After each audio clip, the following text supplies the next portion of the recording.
მშვიდობისა საქმიანად ვიწყებთ სამშაბათს დღეს 15 ოქტომბრის დილას დევპილოზე BMG-ს გუნდის წევრებთან ერთად. ანაკლიის განვითარების კონსორციუმს ანაკლიის ღრმაწყლოვანი პორტის პროექტის ფინანსური დახურვის დრო დღეს ეწურება. მას შემდეგ, რაც კონსორციუმი ერთ-ერთმა მთავარმა აქციონერმა ამერიკულმა კონტინჯგუფმა დატოვა ინვესტორმა მთავრობას ალტერნატივად რამდენიმე კომპანია წარუდგინა. საბოლოო პასუხი იქნება თუ არა რომელიმე კონტინჯგუფის ჩამონაცვლებელი სამთავრობო კომისიამ 29 ოქტომბრამდე უნდა გადაწყვიტოს. ამასობაში ფოთის პორტში ახალ პეის ტერმინალს ქართული სამშენებლო კომპანია პრაიმ ბეტონი აშენებს, რომლის სამშენებლო სამუშაოების საერთო ღირებულება $20 მილიონ შეადგენს. პროექტის თანადამფინანსებელი შეერთებული შტატების კერძო უცხოური ინვესტიციების კორპორაცია, იგივე ოპიკი. საქართველოს პრემიერ-მინისტრის ოფიციალური ვიზიტები საქართველოს მეზობელ ქვეყნებში გრძელდება. გიორგი გახარია დღეს სომხეთს ეწევა. პრემიერის პრესსამსახურის ინფორმაციით მზადდება პრემიერის ვიზიტი თურქეთის რესპუბლიკაშიც. 15 ოქტომბერს ინფრასტრუქტურის მშენებელთა ასოციაციის ორგანიზებით ქართულ-ესტონური საგზაო სამშენებლო ფორუმი უნდა გაიმართოს. დღესვე დილიდან შერატონ გრანდ თბილისი მეტეხი პალაში პირველად საქართველოში უძრავი ქონების და სასტუმრო ბიზნესის საერთაშორისო ყოველწლიური ფორუმი გრადი და მედეგი ქალაქების მშენებლობა გაიმართება პროფერტი ჯორჯიას, ფიაფსი ჯორჯიას ინიციატივით და ორგანიზებით და საქართველოს ბანკის პარტნიორობით უძრავი ქონების და სასტუმრო ბიზნესის საერთაშორისო ფორუმი საქართველოში წელს პირველად ტარდება. 2019 წლის იანვარ-აგვისტოში წინა წლის ანალოგიურ პერიოდთან შედარებით სამუშაოებზე უსაფრთხოების წესების დარღვევის ფაქტები 38.22% არის გაზრდილი. ამ პერიოდში ქვეყანაში სამუშაოს წარმოებისას უსაფრთხოების წესების დარღვევის 217 ფაქტი დაფიქსირდა, მაშინ როცა 2018 წლის ამავე შუალედში 157 შემთხვევა იყო. ეკონომიკის და მდგრადი განვითარების მინისტრის მოადგილე დავით თვალაბეიშვილი ამბობს, რომ მომავალი 3 წლის განმავლობაში ენერგოსისტემას 500 მეგავატამდე დამატებითი სიმძლავრე შეემატება. იმედია, ყველა მიმდინარე თუ დაგეგმილი ჰიდროპროექტები განხორციელდება, რათა დღევანდელი მონაცემების შეფასებისას გალტენ ტაგარტის უფროსი ანალიტიკოსი მარიამ ჩახვაშვილი აღნიშნავს, რომ ენერგეტიკაში დღეს ყველა პროექტი იწელება. ამასობაში ირანის სამხრეთ პროვინციაში გაზის მსხვილის საბადო აღმოაჩინეს. CNN-ის ინფორმაციით, რომელიც ირანის ნავთობკომპანია ნიოკის ხელმძღვანელობაზე დაყრდნობით წერს, ახალი საბადოს ერთობლივი მარაგი 400 მილიონი ბარელის მოცულობის ნავთობია, რაც დაახლოებით $40 მილიარდი გამომუშავებას უზრუნველყოფს. Wall Street Journal-ის და Bloomberg-ის ინფორმაციით, კომპანია Mastercard-ი ახალი კრიპტოვალუტის Libra-ს პროექტიდან გასვლაზე განაცხადა. შეგახსენებთ, რომ Libra Facebook-ის კუთვნილებაა. შეერთებული შტატების პრეზიდენტის დონალდ ტრამპის განცხადებით კი ჩინეთმა შტატებს ჩინეთს შორის სავაჭრო საკითხებში მიღწეული პირობების შესრულება და ამერიკული სოფლის მეურნეობის პროდუქციის შესყიდვა დაიწყო. ეს კი ერთ-ერთი პირობა იყო შეთანხმებაში, რომლის მიხედვითაც ორმა ქვეყანამ პრინციპულ საკითხებში შეთანხმებას მიაღწია. ამ რეალობის გათვალისწინებით ტრამპის განცხადებამდე შტატების ფინანსთა მინისტრმა განაცხადა, რომ შეერთებული შტატები ჩინეთიდან იმპორტირებულ საქონელზე 15 ოქტომბრიდან დაგეგმილ საბაჟო ტარიფებს დროებით აღარა ამოქმედებს.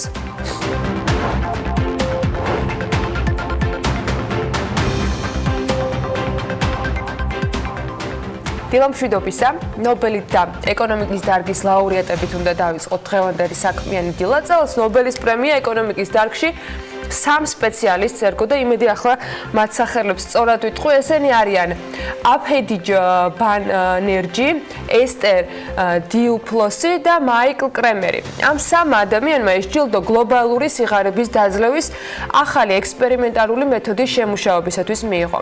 შვედეთის აკადემიის განცხადებაში აღნიშნულია, რომ წლევანდელმა ლაურეატებმა წარმოადგინეს ახალი და ეფექტური მეთოდი გლობალური სიღარიბის დაძლევის მიმართულებით. ჯილდოს გადაცემის ცერემონია 10 დეკემბერს ნობელის გარდაცვალების დღეს შედგება. წინა დღეებში ნობელის კომიტეტმა გამოავლინა ლაურეატები ფიზიკის, ქიმიის, მედიცინის, ლიტერატურის და მშვიდობის დარგში. სხვათა შორის ეკონომიკაში პირდაპირ ნობელი ფაქტობრივად არ გაიცემა და აი რაშია საქმე. ეგრეთ წოდებული ბანკირების პრემია 1969 წლიდან გაიცემა. პრემიის დაარსება შვედეთის ცენტრალურ ბანკს უკავშირდება. 68 წელს რისკ ბანკმა ნობელის ფონდში პრემიის უზრუნველსაყოფად აუცილებელი თანხა შეიტანა. პრემიის ოფიციალური სახელწოდებაა ალფრედ ნობელის სახელობის რისკ ბანკის პრემია ეკონომიკის დარგში.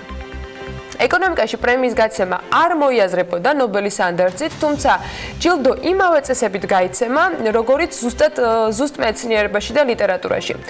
სტოკჰოლმში სხვა დარგის კომიტეტებთან ერთად ფუნქციონირებს ნობელის კომიტეტი ეკონომიკის დარგშიც. თუმცა სხვა დარგებისგან განსხვავებით, ეკონომიკის დარგში ნობელიანტებს სპეციალისტთა შედარებით მცირე წრე ადგენს, კანდიდატების წარდგენის უფლება კი გააჩნიათ შვედეთის, ფინეთის, ნორვეგიის, დანიის და ფინეთის აკადემიის წევრებს, ასევე პრემიის ძველ ლაურეატებს და ცოტა განსხვავებულად ხდება შესაბამისად წარდგენება სხვა დარგებისაგან. სხვა დისციპლინებში კანდიდატის წარდგენის უფლება მსოფლიოში მოქმედი ნებისმიერი უნივერსიტეტის პროფესორს გააჩნია. სტერეოტიპების გასამყარებლად გამოიყენებთ ამ ამბავს და ეკონომიკაში ნობელის პრემიის არსებობის ისტორიაში ქალს ერთხელ გადაეცა ნობელის პრემია და ეს კიდევ ერთი პრეცედენტი არის. წინა წელს პრემია ორ ამერიკელ ეკონომისტს ერგო, მაგალითად ესენი არიან უილიამ ნორთჰაუსი და პოლ რომერი.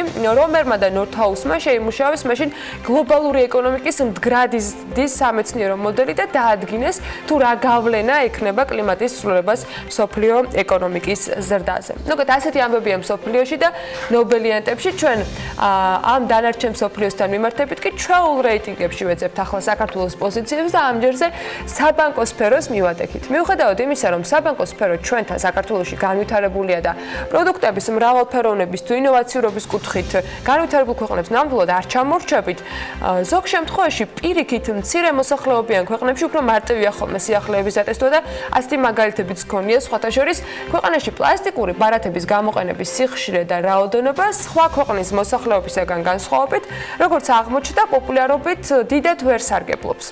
საქართველოს საგრძნობლად ჩამორჩება ევროპას პლასტიკური ბარათების რაოდენობით. აქ პლასტიკური ბარათების ფლობელების წილი ერთ-ერთი ყველაზე დაბალია ევროპის ქვეყნებს შორის.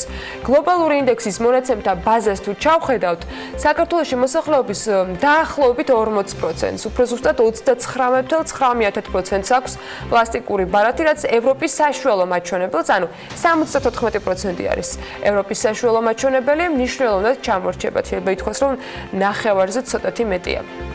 არადა პლასტიკური ბარათები გადახდის ძალიან მოხერხებული და უსაფრთხო საშუალება და მისი გავრცელების ხარისხი საბანკო სექტორის განვითარების ერთ-ერთი ინდიკატორადაც ითვლება. მეორე მხრივ კი შესაძლოა ეს იმის მანიშნებელი იყოს, რომ სტაბილური შემოსავალი და გამართული ბუღალტერია დამსაქმებლების მხრიდან უზრუნველყოფილი ხშირ შემთხვევაში არ არის. ევროპაში პლასტიკური ბარათებით მოსახლეობის თითქმის სრული დაფარვაა. სკანდინავიის ქვეყნებში საქართველოზე დაბალი მაჩვენებელი კი აქვს, სხვათა შორის მონტენეგროს, მას 36.4% უფიქსირდება, ალბანეთის შემთხვევაში დაახლოებით 27%-მდეა და მოლდოვაში 25%-ს ვერ აღწევს ეს მაჩვენებელი. სექტორი ერთ-ერთი ყველაზე განვითარებულია ამავე დროს ჩვენ ქვეყანაში, რა თქმა უნდა, საბანკო სექტორის გულისხმობ, მისი მომსახურებით შეიძლება ცოტა ადამიანი სარგებლობს, მაგრამ ფაქტი არის, რომ ამ ინსტიტუტების სტაბილურობაზე, სიმყარეზე ძალიან ბევრი საერთაშორისო აღიარებაც გვინახავს. საქართველოში საბანკო ანგარიშის მქონე ადამიანების პროცენტული წილიც საკმაოდ დაბალი არის ევროპის ქვეყნებს თუ შევადარებთ. გლობალური ინდექსის მონაცემთა ბაზის მიხედვითვე, ქვეყანაში მოსახლეობის მხოლოდ 61.2%-ს აქვს საბანკო ანგარიში, რაც ისევ ევროპის საშუალო მაჩვენებელს რომ შევადაროთ, ძალიან მნიშვნელოვნად ჩამორჩება, იმიტომ რომ იქ არის 84%. შეგვიძლია აღვნიშნოთ ისიც, რომ 100%-იანი მაჩვენებელი აქვს მაგალითად ევროპის ჩრდილო-დასავლურ ქვეყნებს, აი დანიას 99.9%, ფინეთს 99.8% და ნორვეგიას 99.7%. სამაგიეროდ საქართველოზე უფრო უარესი შედეგი აქვს ბოსნიას, რუმინეთს და მოლდოვას შესაბამისად 58-57%, ალბანეთის შემთხვევაში კი 40%-იანი დაფარვა ფიქსირდება. ეს კარგია თუ ცუდი? შეგვიძლია ალბათ მარტივად ვთქვათ, რომ ცუდია, იმიტომ რომ ესეც იმის მანიშნებელია, რომ ჩვენთან დასაქმება საკმაოდ დაბალ დონეზეა. დიდი ალბათობით კიდევ იმასაც უნდა ნიშნავდეს, რომ 2019 წელსაც დღეს არსებობენ ადამიანები და სამსახურები, სადაც პრიორიტეტი ეგრეთ წოდებულ ხელზე ანაზღაურების გაცემას ენიჭება და ამას თავისი მიზეზები აქვს, რომელსაც ახლა არ ჩავყვები, მაგრამ მე მგონი ყოველთვის ადვილი მისახვედრი არის, მათ შორის გადასახადებთან კავშირი და ასე შემდეგ. ანუ როცა ბუღალტერია უხეშად რომ ვთქვათ, მარტივად ლავირება მიღწევადია. მოდი ეს ფინანსთა სამინისტროს და შესაბამის უწყობებს მივანდოთ, თან საქმე ისედაც არაკლიათ, ძალიან ბევრ მნიშვნელოვან თემაზე აქვთ მათ მუდმივად განახლებული სტატისტიკა ამა თუ იმ დარღვევებთან დაკავშირებით. ჩვენ სხვა დანარჩენს გადავხედოთ და დიახ, დღეს ის დღეა, როდესაც კალენდარზე 15 ოქტომბრის გამოჩენა ანაკლის კონსორციუმისათვის ანაკლის ღრმაწყლოვანი პორტის პროექტის ფინანსური დახურვის დროის ამოწურვას ნიშნავს. სამუშაო დღის ბოლომდე აქვს კონსორციუმს ვალდებულების შესრულების ვადა, რომ წარმოადგინოს სავალდებულო დოკუმენტი, რომელიც მის მიერ კაპიტალის სრულად შევსებას ადასტურებს. ასევე უნდა წარმოადგინოს წინასწარი არასავალდებულო დოკუმენტი, რომელიც სასესხო დაფინანსების მოპოვებას შეეხება ინვესტორი ბანკების მხრიდან.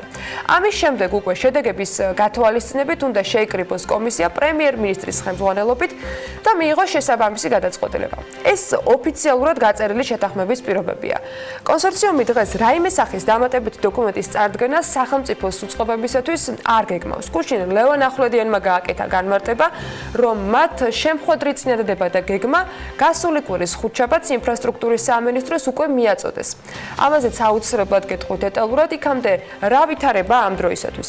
მას შემდეგ რაც კონსორციუმი ერთ-ერთმა მთავარმა აქციონერმა ამერიკულმა კონტიჯგუფმა დატოვა ინვესტორმა მთავრობას, ალტერნატივად ორი კომპანია წარუდგინა ოფიციალურად. ერთ-ერთი არის მერიდიანი და მეორე ჰოლანდიური ვანორდი. გუშინ სხვათაშორის ახვლედიანმა თქვა, რომ კიდევ არის ერთი ამერიკული ფონდი, რომელსაც ჯერჯერობით არ ასახელებს. პრინციპში ჩვენმა მაყურებელმა მერიდიანის შესახებ ყველა ხელმისაწვდომი ინფორმაცია მოისმინა, მათ შორის ისიც, რომ კომპანია ნამდვილად არის კავშირში ყაზახეთის ერთ-ერთი ყველაზე გავლენიანი და შეძლებული ბიზნესმენის ოჯახთან. Forbes ყაზახეთი ამავე დროს ადასტურებს, რომ ნურსულთან ნაზარბაევის სიძის ყულიბაევის გაცხადებული კაპიტალი არის 4 მილიარდი დოლარი მის განკარგვაში. რაც შეეხება თვითონ Meridian Capital Limited-ს, ის 2002 წელს დიდ ბრიტანეთის იურისდიქციაში ყაზახეთის უმდიდრესი მოქალაქეების მიერ დაფუძნებული ჰოლდინგი გახლავთ, რომელიც ტრანსპორტის, ინფრასტრუქტურის, ტურიზმის, ვაჭრობის, უძრავი ქონების, ბუნებრივი რესურსების, კვების მრეწველობის, საფინანსო და სხვა სფეროებში მოღვაწე კომპანიებს აერთიანებს. მათ შორის ამ კომპანიასთან დაკავშირებით უნდა მიიღოს სწორედ სამთავრობო კომისიამ გადაწყვეტილება, რომელმაც რამდენიმე დღის წინ ინფორმაციის დაზუსტება ითხოვა. მერიდიანის შემთხვევაში ჩვენ გარკვეული დამატებითი დოკუმენტაცია გამოვითხოვეთ, რაც წარმოდგენილი იქნა ინვესტორის მიერ და სამთავრობო კომისიას აქვს ვადა 29 ოქტომბრამდე, რომ საბოლოო გადაწყვეტილება მიიღოს და შეითანხმოს კომპანია. ვანორდსაც შეეხება 21 ოქტომბრამდე აქვს. მზად ხართ კოორდინირებული საქმიანობის დაწყების. სამინისტრო სააგენტო ყოველთვის აქტიურად თანამშრომლობდა კონსორციუმთან, ინვესტორთან და რა თქმა უნდა იმედი გვაქვს, რომ ეს პროცესი გაგრძელდება მომავალში. როგორც ცნობილია, ანაკლის პორტის პროექტის დაფინანსების შემთხვევაში საერთაშორისო ფინანსური ინსტიტუტები სახელმწიფოსგან პორტის ტვირთბრუნვის რისკების დაზღვევას მოითხოვდნენ, რაზეც ორრაუნდიანი მოლაპარაკებების შედეგად სახელმწიფოსთან შეთანხმება ვერ შედგა. ამ პერიოდის განმავლობაში კი ანაკლის განვითარების კონსორციუმს ალტერნატივის მოძებნა დაევალა, თუ ვინ ჩაუდგებოდა საფინანსო ინსტიტუტებს გარანტორად. ანაკლის განვითარების კონსორციუმის ერთ-ერთი დამფუძნებელი მამუკა ხაზარაძე გუშინ ამ თემაზე საუბრისას რა გადაწყვეტის გზა მოიძებნა, აცხადებს, რომ მოლაპარაკებების პროცესში სახელმწიფომ არ აქტიურა. კომპანია ხვალ მისი ოფიციალური წარმომადგენლები დააფიქსირებენ თავის პოზიციას იმის და მიხედვით თუ რა პოზიცია ექნება სახელმწიფოს. მე მთელი პასუხისმგებლობით მინდა გითხრათ, რომ ჩვენი მხრიდან არასდროს დარღვეული არ ყოფილა, არც ვადები, არც ინვესტორების წარდგენის გრაფიკი, არც ინვესტორთა რაოდენობა. ამ შემთხვევაში სწორედ ამასთან აგვაქვს საქმე, ჩვენ წარვადგინეთ ორი ინვესტორი, თუ რატო ხდება ამის გადავადება, ალბათ როცა ღიად იქნება ამაზე საუბარი, ამის შესახებ კომენტარს ჩვენც გავაკეთებთ. ბიზნესიდან პოლიტიკაში წასული ახლა უკვე ლელოს დამფუძნებელი მამუკა ხაზარაძე წინსწრებად გუშინ ამბობდა, რომ სახელმწიფოს ანაკლის პორტის აშენება არ სურს და ამით გადაწყვეტილება როგორი იქნება საზოგადოებას მიანიშნა. კონსორციუმის აღმასრულებელი დირექტორის პოზიცია დამფუძნებლის მსგავსად რადიკალური გუშინ არ ყოფილა, თუმცა უპასუხო კითხვები მასთანაც დარჩა. მაგალითად, ლევან ახვლედიანი BMG-სთან შეფასებებში უფრო თავშეკავებულიც იყო. კონკრეტული გადაწყვეტილების გარდა, რომელიც პოტენციური ინვესტორის შეფასებას გულისხმობდა, კონსორციუმი ამბობდა, რომ მთავრობას დამატებით მოლაპარაკების მაგიდასთან სთავაზობს კონკრეტულ გეგმას, თუმცა რა არის ამ გეგმაში გაწერილი, ეს გუშინ ჩვენ არ მოგვისმენია. ერთი არის მერიდიანი, რომელიც არის ასე თქვა გახმაურებული, ასევე ვანორდიც მართალია არის ასევე ერთ-ერთი კანდიდატი ინვესტორი, მაგრამ კიდევ ერთხელ არის ერთი ამერიკული ფონდიც, მაგრამ საბოლოოდ ჯერ უნდა გადაწყდეს ეს პოზიცია შეჯერდეს და როგორ მივდივართ წინ. ამის მერე იქნება უფრო კონკრეტულად ლაპარაკი თუ როგორ შეიძლება მივიყვანოთ ისევ და ისევ ერთობლივი ძალებით პროექტი. ეს წინადადება იქნება ასე თქვა წარდგენილი საინვესტიციო ხელშეკრულების ფარგლებში, რაც სამწუხაროდ დამატებითი დეტალებისგან მე მზღუდავს, გახმაურებისგან მზღუდავს კონკრეტული კონფიდენციალობის პუნქტებს საინვესტიციო ხელშეკრულებით. ჩვენ ვთვლით, რომ ეხა არის ასე თქვა ბურთი მთავრობის მხარეს. როგორ გავათამაშებს ამ ბურთს მთავრობა, ის უკვე მათზე და თამაშის სტილზეა დამოკიდებული, თუმცა კითხვაზე პასუხი კონკრეტულად რას ითხოვს კონსორციუმი არ გვაქვს. ლევან ახვლედიანმა პირდაპირ თქვა, რომ მისი პასუხი იქნებოდა ბუნდოვანი, რადგან ყველაფრის საჯარო თქმის საშუალება არ ჰქონდა, თუმცა ლოგიკურად გაჩენილ კითხვას ითხოვს თუ არა კონსორციუმი მორიგ ჯერზე ვადებთან დაკავშირებით შეთანხმების კორექციას, ესეც არ დაუკონკრეტებია. რაც შეეხება 15 საომეთ, ჩვენი წინადადება კონკრეტულად არის ზოგადი, ანუ არ ეხება კონკრეტულ ვადებს და ვთვლით, რომ კონკრეტულ ვადებზე საუბარი ეხა არის არა ასე ვთქვათ მატერიალურ ჩვენი მხრიდან, ჩვენ ვფიქრობთ, რომ ეს არის ზოგადი ხედვა გადასაწყოთ როგორ წავიყვანთ პროექტს წინ. კონკრეტული ვადები პასუხზე გაწერილი არ არის და ასე ვთქვათ დაპირებაც არ მიგვიღია არაფერი, უნდა დაველოდოთ. ვერ გეტყვით. ანუ ითხოვთ ვადების გადავადებას, ეგრე გამოსით, რომ ხო თუ ვერ წარადგინეთ ცოტა ბუნდოვანი. ამაზე მეც სამწუხაროდ ამაზე მეც სამწუხაროდ ვერ გავაკეთებ. გულისხმობს თუ არა წარდგენილ გეგმაში კონსორციუმის სწორედ ვადების გადაწევას, პირდაპირ ამის დასტური არ მიგვიღია. თუმცა ფაქტია, არც ეს გამოირიცხება. მთავრობა მანეკლის განვითარების კონსორციუმს საინვესტიციო ხელშეკრულებით გათვალისწინებული ვალდებულებების შესრულება ბოლოს და კიდევ ერთხელ 2019 წლის ბოლომდე გადაუვადა. გადაწყვეტილება ამასთან დაკავშირებით ჯერ კიდევ მამუკა ბახტაძის პრემიერობის დროს ზაფხულში მიიღეს და ამაზე საუბარი ფინანსურ ინსტიტუტებთან ჯერ კიდევ მაისის შუა რიცხვებში დაიწყო. რა ბედიელი სანაკლიას ეს გადაჭრით ნამდვილად არ შეგვიძლია ვთქვათ, მაგრამ ისიც ფაქტია, რომ ღრმაწლოვანი პორტის სამშენებლო სამუშაოები, რომელიც საქართველოს ეკონომიკისათვის, საინვესტიციო გარემოსათვის, უსაფრთხოებისათვის, მათ შორის პოლიტიკურადაც მნიშვნელოვანია, დღეს იქ არ მიმდინარეობს. ანაკლიაში მიუხედავად იმისა, რომ ივნის-ივლისიდან გეგმის მიხედვით სამუშაოები უნდა განხორციელებულიყო, დღეს საზრუნი მხოლოდ ის არის, როგორ შეაკავონ მტვერი ქარიანობისას, რომელიც ზღვის ნაპირიდან ამოღებული 500 კუბომეტრი მიწის გაფანტვით ადგილობრივებს პრობლემებს უქმნის. კონსორციუმი ამ პრობლემის გადაწყვეტაზეც მუშაობს, თუმცა მათივე განმარტებით იმ შემთხვევაში, თუ კი სამუშაოები არ შეფერხდებოდა, არც ეს პრობლემა იარსებებდა და არც სტრატეგიულად მნიშვნელოვანი პორტის გაკეთება დადგებოდა კითხვის ნიშნის ქვეშ. ეს კითხვის ნიშანი კი მაქსიმუმ თვის ბოლომდე პასუხს ითხოვს. პასუხს სხვათა შორის კონსორციუმისაგანაც და მთავრობისგანაც, იმიტომ რომ ეს არის ორმხრივი პროექტი, რომელშიც პასუხისმგებლობა როგორც სახელმწიფოს, ასევე კონსორციუმს აქვს. ნახავთ ამ ყველაფერს მოგიყვებით ბიზნეს სიახლეებში, რა თქმა უნდა, მოვლენების განვითარების პარალელურად. ჩვენ კი ახლა დრო არის რომ გადავხედოთ იმას, რაც BMG-ზე მკითხველს შესაძლოა უკვე გაცნობელიც აქვს. ახლა კი საქმიანი დილის მაყურებელს წარუდგენთ 1 ოქტომბერს დაჯარიმებულ ტაქსის მძღოლებთან დაკავშირებული საკანონმდებლო ცვლილებების ინიცირება პარლამენტში დღეს არის დაგეგმილი. საქალაქთაშორისო ტრანსპორტი კი ძვირდება. დიდუბის ავტოვაგზლის ინფორმაციით 1 ოქტომბრიდან თბილისის-ტყიბულის მიმართულებით მგზავრობის ფასი 10-დან 14 ლარამდე გაიზარდა. ეკონომიკის სამინისტრო გამოთქვამს მზადყოფნას ჩაერთოს ვეტერანი ავიატორების წინაშე მდგარი პრობლემების გადაწყვეტაში. პანკისის ხეობაში 5.4 მეგავატიანი სიმძლავრის ჰიდროელექტროსადგურის ხადორის 3-ის მშენებლობის განახლების ვადები ჯერ კიდევ უცნობია, თუმცა ინვესტორი კომპანია ეკონომიკის სამინისტროსთან ერთად მუშაობას აგრძელებს და ახლო მომავალში პანკისის მოსახლეობასთან მოლაპარაკებების მორიგი რაუნდიც უნდა დაიწყოს. რაც შეეხება ხეობაში კიდევ ერთი ჰესის სამყურის პროექტს, რომელიც დასახლებული პუნქტიდან 15 კილომეტრის დაშორებით მდებარეობს, ინვესტორი კომპანია ფერის აღმასრულებელი დირექტორის თქმით, გეგმავენ რომ მშენებლობა ნოემბრიდან დაიწყონ. ეს არის 27 მეგავატის სიმძლავრის ელექტროსადგური და დიდი იმედი მაქვს, რომ ამ პროექტის პრობლემა არ შეიქმნება. იმედია არასამთავრობოები საქმეს არ გააფუჭებენ, ასე აცხადებს BMG-თან ლაშა იორდანიშვილი. მისივე ინფორმაციით, თუ მშენებლობის დაწყებას დათქმულ ვადებში მოახერხებენ, პროექტი დაახლოებით 2 წელიწადში დასრულდება. განსახორციელებელი ინვესტიციის მოცულობა კი ჰიდროელექტროსადგურის შემთხვევაში $35 მილიონ შეადგენს. რაც შეეხება ხადორის 2-3-ის პროექტს იორდანიშვილის განმარტებით ადგილობრივი მოსახლეობის 90%-ის თანხმობის მიღებისათვის უახლოეს მომავალში ეკონომიკის სამინისტროს ჩართულობით ადგილობრივებთან მოლაპარაკებები განახლდება.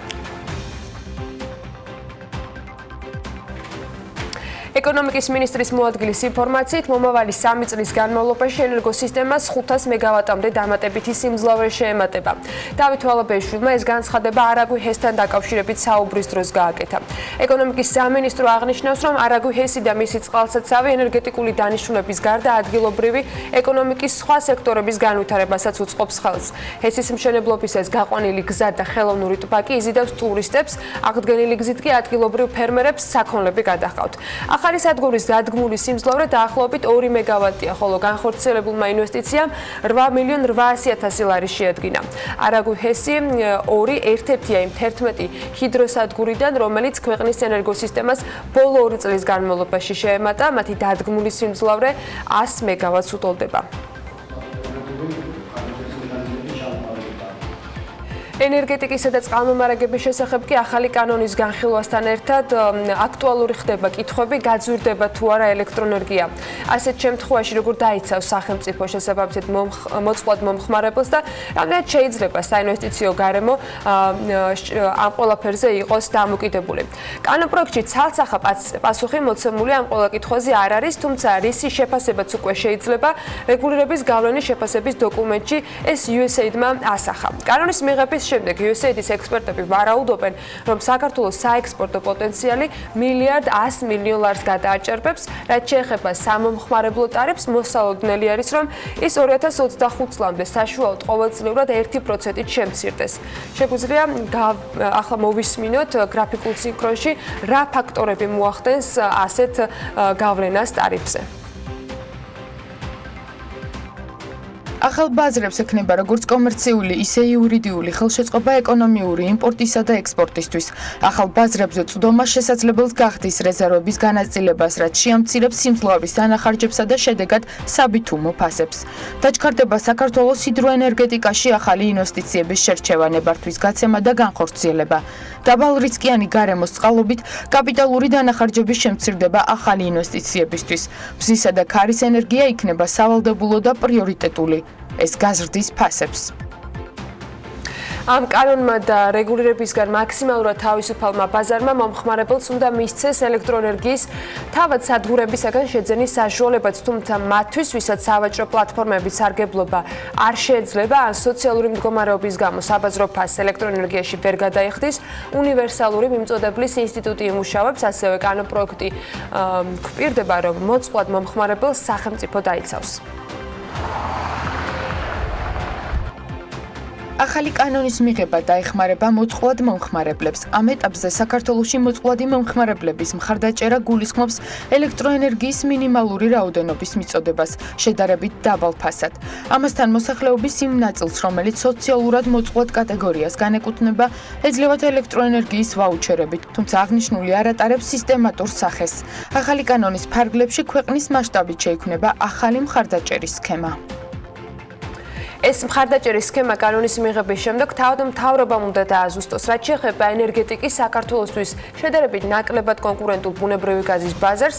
კანონი ითვალისწინებს, რომ დაინტერესებულმა პირმა ბუნებრივი გაზის გადამცემ სისტემაზე კომერციულად შეუზღუდავი წვდომა უნდა შეძლოს. ანუ მაგალითად, მიუხედავად იმისა, რომ გაზსადენები საქართველოში ძირითადად ერთ კომპანიას სოკარს ეკუთვნის, სოკარმა მაინც უნდა მისცეს სხვა სუბიექტებს საშუალება, რომ გამოიყენოს მისი ინფრასტრუქტურა და მიაწოდოს გაზი მომხმარებელს. USAID-ის ექსპერტები ფიქრობენ, რომ ამ გზით საბითუმო ბუნებრივი გაზის ფასი შემცირდება, განსხვავებით დღეს არსებული პრაქტიკის შენარჩუნებისა.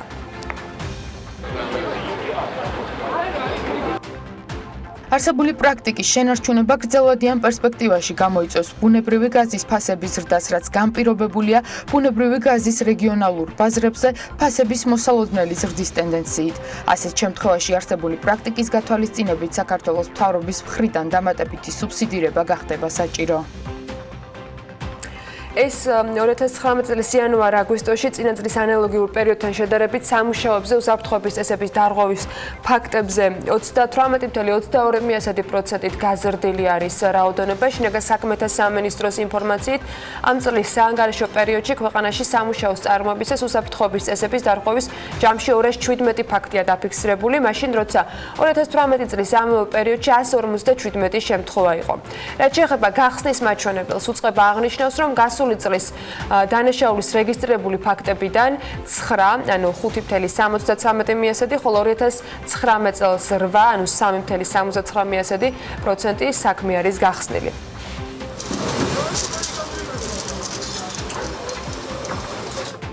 ავლაბარში 50,000 კვადრატულ მეტრზე მრავალფუნქციური კომპლექსი აშენდება, როგორც არქიტექტურის ვებგვერდზე განთავსებულ განმარტებით ბარათში აღნიშნული, საპროექტო ტერიტორია მდებარეობს თბილისი, წურწუმიას და ირბახის ქუჩების მიმდებარედ.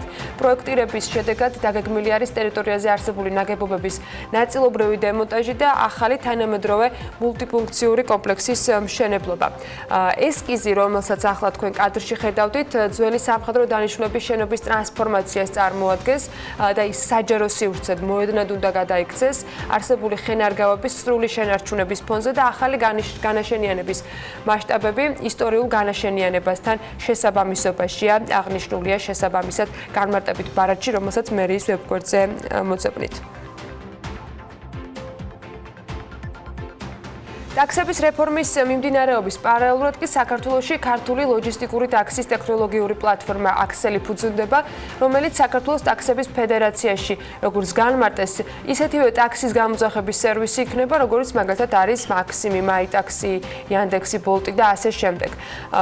ისე როგორც ისინი მუშაობენ. ტაქსების ფედერაციის პრეზიდენტი ზურაბ აგლაძე ამბობს, რომ ქსელის შექმნის მიზანი ტაქსის ბრძოლებისათვის უფრო მოქნილი და ფინანსურად მომგებიანი სამუშაო პირობების შექმნა და ის ფიქრობს, რომ ამ სერვისით განსაკუთრებით B კატეგორიის ტაქსის მძღოლები დაინტერესდებიან. ქართული ლოჯისტიკური ტაქსის ტექნოლოგიური პლატფორმის აქსელის დაფუძნებას ნიუ-იორკში მცხოვრები ქართველი რიჩარდ ყურაშვილი აპირებს და ის ამბობს, რომ აქსელი იქნება ნულოვანი მოგების მიზნით დაფუძნებული და პირველ ჯერზე კომპანია 1000-მდე მძღოლს დაასაქმებს.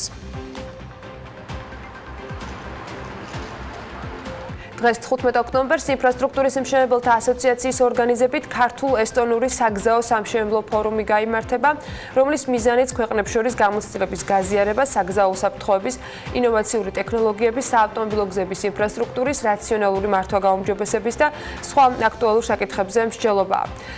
ესტონური დელეგაციის შემადგენლობაში კი წარმოდგენილები არიან ესტონეთის საგზაო დეპარტამენტი, ტალინის ტექნიკური უნივერსიტეტი და ესტონური კომპანიები.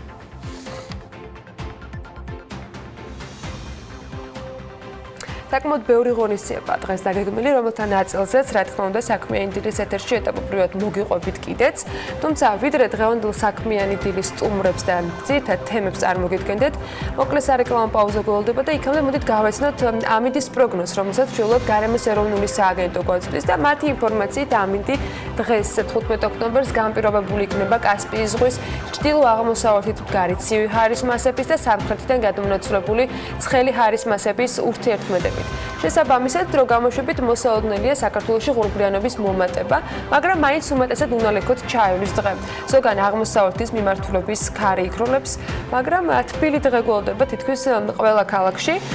როგორი ტემპერატურა იქნება ქალაქების მიხედვით ამას გრაფიკზე ნახავთ. შემდეგ გადავხედოთ გაფრენის განრიგს და პატარა სარეკლამო პაუზის შემდეგ დაგიბრუნდებით.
ამერიკის შეერთებულ შტატებსა და ჩინეთს შორის არსებულმა სავაჭრო ომმა ექსპორტზე ორიენტირებული ევროპული ქვეყნების ეკონომიკების ზრდა შეანელა. განსაკუთრებით კი ყველაზე მსხვილის გერმანიის ეკონომიკის, თუმცა ევროპული პროდუქციის მომხმარებლების და თავად წარმოებლებიც ოპტიმისტურად უნდა იყვნენ განწყობილი, რადგან მომხმარებლებს გერმანიის, იტალიის და საფრანგეთის ბრენდები უფრო მოსწონთ, ვიდრე მაგალითად Made in China. ამის შესახებ გამოცემა Bloomberg-მა დაწერა ვრცელი სტატია, რომელსაც დეტალურად მარიამ ადამია და ლევან თაღიაშვილი გაეცნენ და ახლა ჩვენს გაგვიზიარებენ ინფორმაციებს დილა მშვიდობისა მარიამ ლევან მოგესალმებით.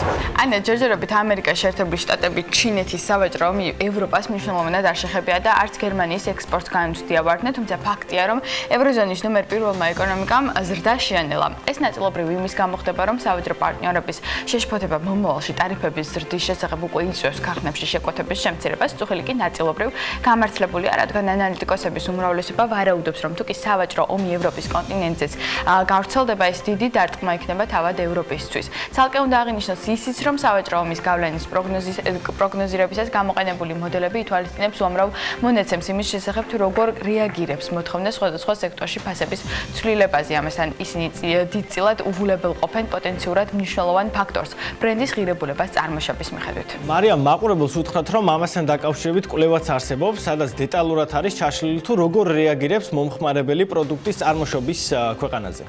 ალბათ აკადემიურ ნაშრომს გულისხმობ, რომელიც აჩვენებს, რომ მომხმარებლები სავარაუდოდ უფრო მეც გადაიხდიან ერთი და იგივე პროდუქტში, თუ ის ევროპულ ქვეყანაშია წარმოებული, ვიდრე ჩინეთში გამოშვებულის ყიდვისას გაიმეტებენ. მსგავსი კვლევა ახლახანს კემბრიჯის გლობალიზაციის პროექტის ფარგლებში 23 ქვეყანაში ჩატარდა და კვლევის თანახმად Made in Germany მომხმარებლებში ყველაზე მოთხოვნადია. როგორც აღმოჩნდა, თავად ამერიკაში მომხმარებლები გაცილებით პოზიტიურად არიან განწყობილები ევროპული პროდუქტის მიმართ, ვიდრე ჩინური ან მექსიკური წარმოების. ამერიკაში ბუნებრივი ადგილობრივი პროდუქცია ყველაზე პოპულარული, თუმცა მომდევნო ადგილებს ევროპული ქვეყნები იკავებს, ესაა გერმანია, საფრანგეთი და იტალია. თუმცა შედარებით რთული ამ დამოკიდებულების რიცხვებში გადატანა, ანუ ერთია რა დამოკიდებულება აქვს პროდუქტის მიმართ და მეორეა რომელს ყიდულობს მომხმარებელი რეალურად. სამწუხაროდ ეს კვლევა ამის გაანალიზების საშუალებას ნაკლებად გვაძლევს, თუმცა ფაქტი ერთია, რომ ქვეყნებს შორის გაფუჭებული ურთიერთობა ნებისმიერ მწარმოებელს დააზარალებს, იქნება ეს გერმანიაში, იტალიასა თუ ჩინეთში. საინტერესოა ვნახოთ, როგორია სრული რეიტინგი უკვე მსოფლიოს მასშტაბით. ყველაზე დიდი პოპულარობით სარგებლობს გერმანული პროდუქტი, შემდეგ მოდის იტალიური, დიდი ბრიტანეთი, საფრანგეთი, იაპონია, კანადა, ამერიკის შეერთებული შტატები და ჰოლანდია. უარყოფითი კი შეინიშნება მექსიკურ, ჰონკონგში დამზადებული და ჩინურ პროდუქტებზე. კვლევის კიდევ ერთი მნიშვნელოვანი მიგნება არის ის, რომ ევროპული საქონელი არაპროპორციულად უფრო პოპულარულია განვითარებად ქვეყნებში, ვიდრე ამერიკის შეერთებულ შტატებში. აქვე დავამატებ, რომ ამერიკის შეერთებულმა შტატებმა და ჩინეთმა ვაჭრობის სფეროში ნაწილობრივ შეთანხმებას მიაღწია ამის შესახებ Bloomberg-ი თავის წყაროებზე დაყრდნობით წერს. პეკინი ამერიკული სოფლის მეურნეობის პროდუქციის ყიდვის გაზრდას დათანხმდა, ვაშინგტონი კი თავის მხრივ მზადაა ჩინური პროდუქციაზე იმპორტი შეამციროს გადასახადები, როგორც Bloomberg-ი წერს, ეს შეთანხმება შესაძლოა მსოფლიო შეთანხმების საფუძველი გახდეს, რომელიც სავაჭრო ომს დაასრულებს. გამოცემის წყაროები ირწმუნება, რომ ჩინეთმა და ამერიკის შეერთებულმა შტატებმა სრულყოფილ შეთანხმებას შეიძლება 2019 წლის ბოლომდე მიაღწიონ. მედი ასია, იმიტომ რომ დიდი ხანია ბირჟები და ზოგადად სოფლიო ეკონომიკა იტანჯება ამ trade war-ით და ბოლოს გეტყვით, რომ იმისათვის რომ სრული სურათი ვნახოთ, თუ რომელი ქვეყნებიდან ყიდულობს ამერიკა პროდუქტს, უნდა გადავხედოთ მის სავაჭრო პარტნიორებს. 2018 წელს მისი ყველაზე დიდი იმპორტიორი ცხადია ჩინეთი იყო 563 მილიარდი დოლარით, შემდეგ მოდის მექსიკა 349 მილიარდით, შემდეგ კანადა 325 მილიარდით, შემდეგ იაპონია, გერმანია, სამხრეთ კორეა, დიდი ბრიტანეთი და ირლანდია. არც ერთი ამ კომპანიისათვის, რომელიც ამ ქვეყნებში არიან წარმოდგენილები, უცხო არ არის რეკლამა. მადლობა მარიამს და ლევანს. 10 კომპანია, რომელიც რეკლამაში 2018 წელს $1 მილიარდზე მეტი დახარჯეს. დღეს ამაზეც უნდა ვისაუბროთ ცოტა. ეს Business Insider-მა გააერთიანა ერთ რეიტინგში. მთლიანობაში ამ მიზნით მსოფლიოს უმსხვილესმა კომპანიებმა $163 მილიარდზე მეტი დახარჯეს, რაც გასული წლის მონაცემებს ბევრად აღემატება. რომელი კომპანიები მოხვდა რეიტინგში და რომლებმა დახარჯეს ყველაზე მეტი თანხა? მარიამ ადამიანმა მოგვიმზადა სიუჟეტი და მოდით ნახოთ ერთად.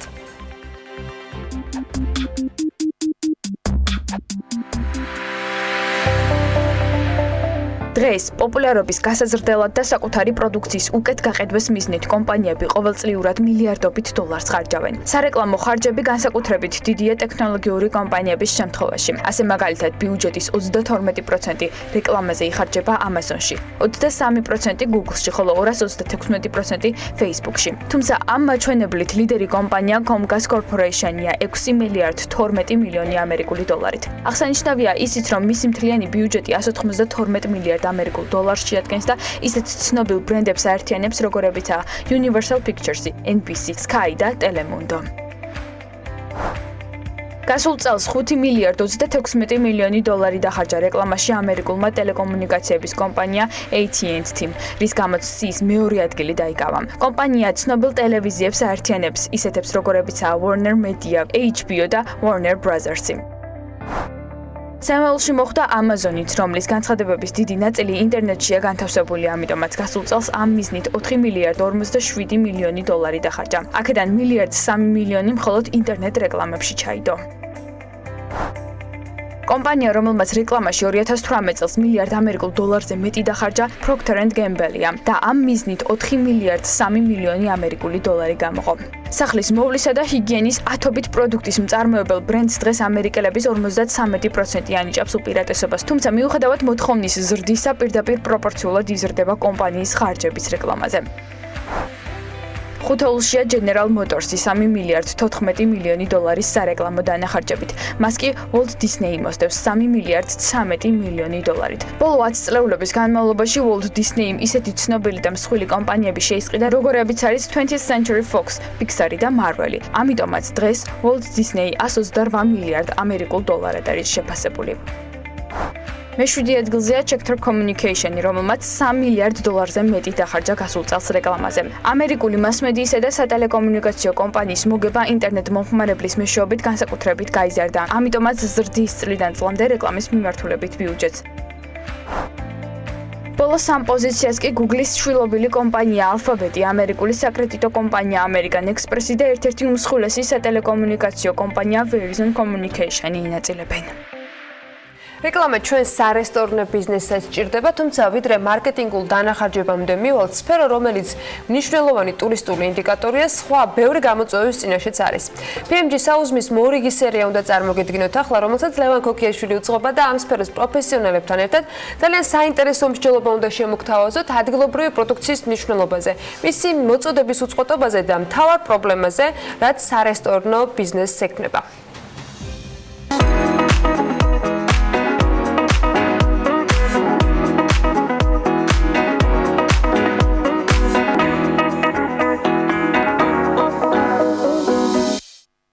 მადლობა სტუმრობისთვის, რაზეც უნდა ვისაუბროთ, ალბათ პირველივე წუთიდანვე გასაგებია, ისეთი ხალხი შევიკრიბეთ. გასტრონომიული მიმართულებით ერთ-ერთი მთავარი პრობლემა ალბათ დამეთანხმებით, რომ ფერმერები არიან და ასე ვთქვათ, ჩვენამდე პროდუქტი არ მოდის ბოლომდე.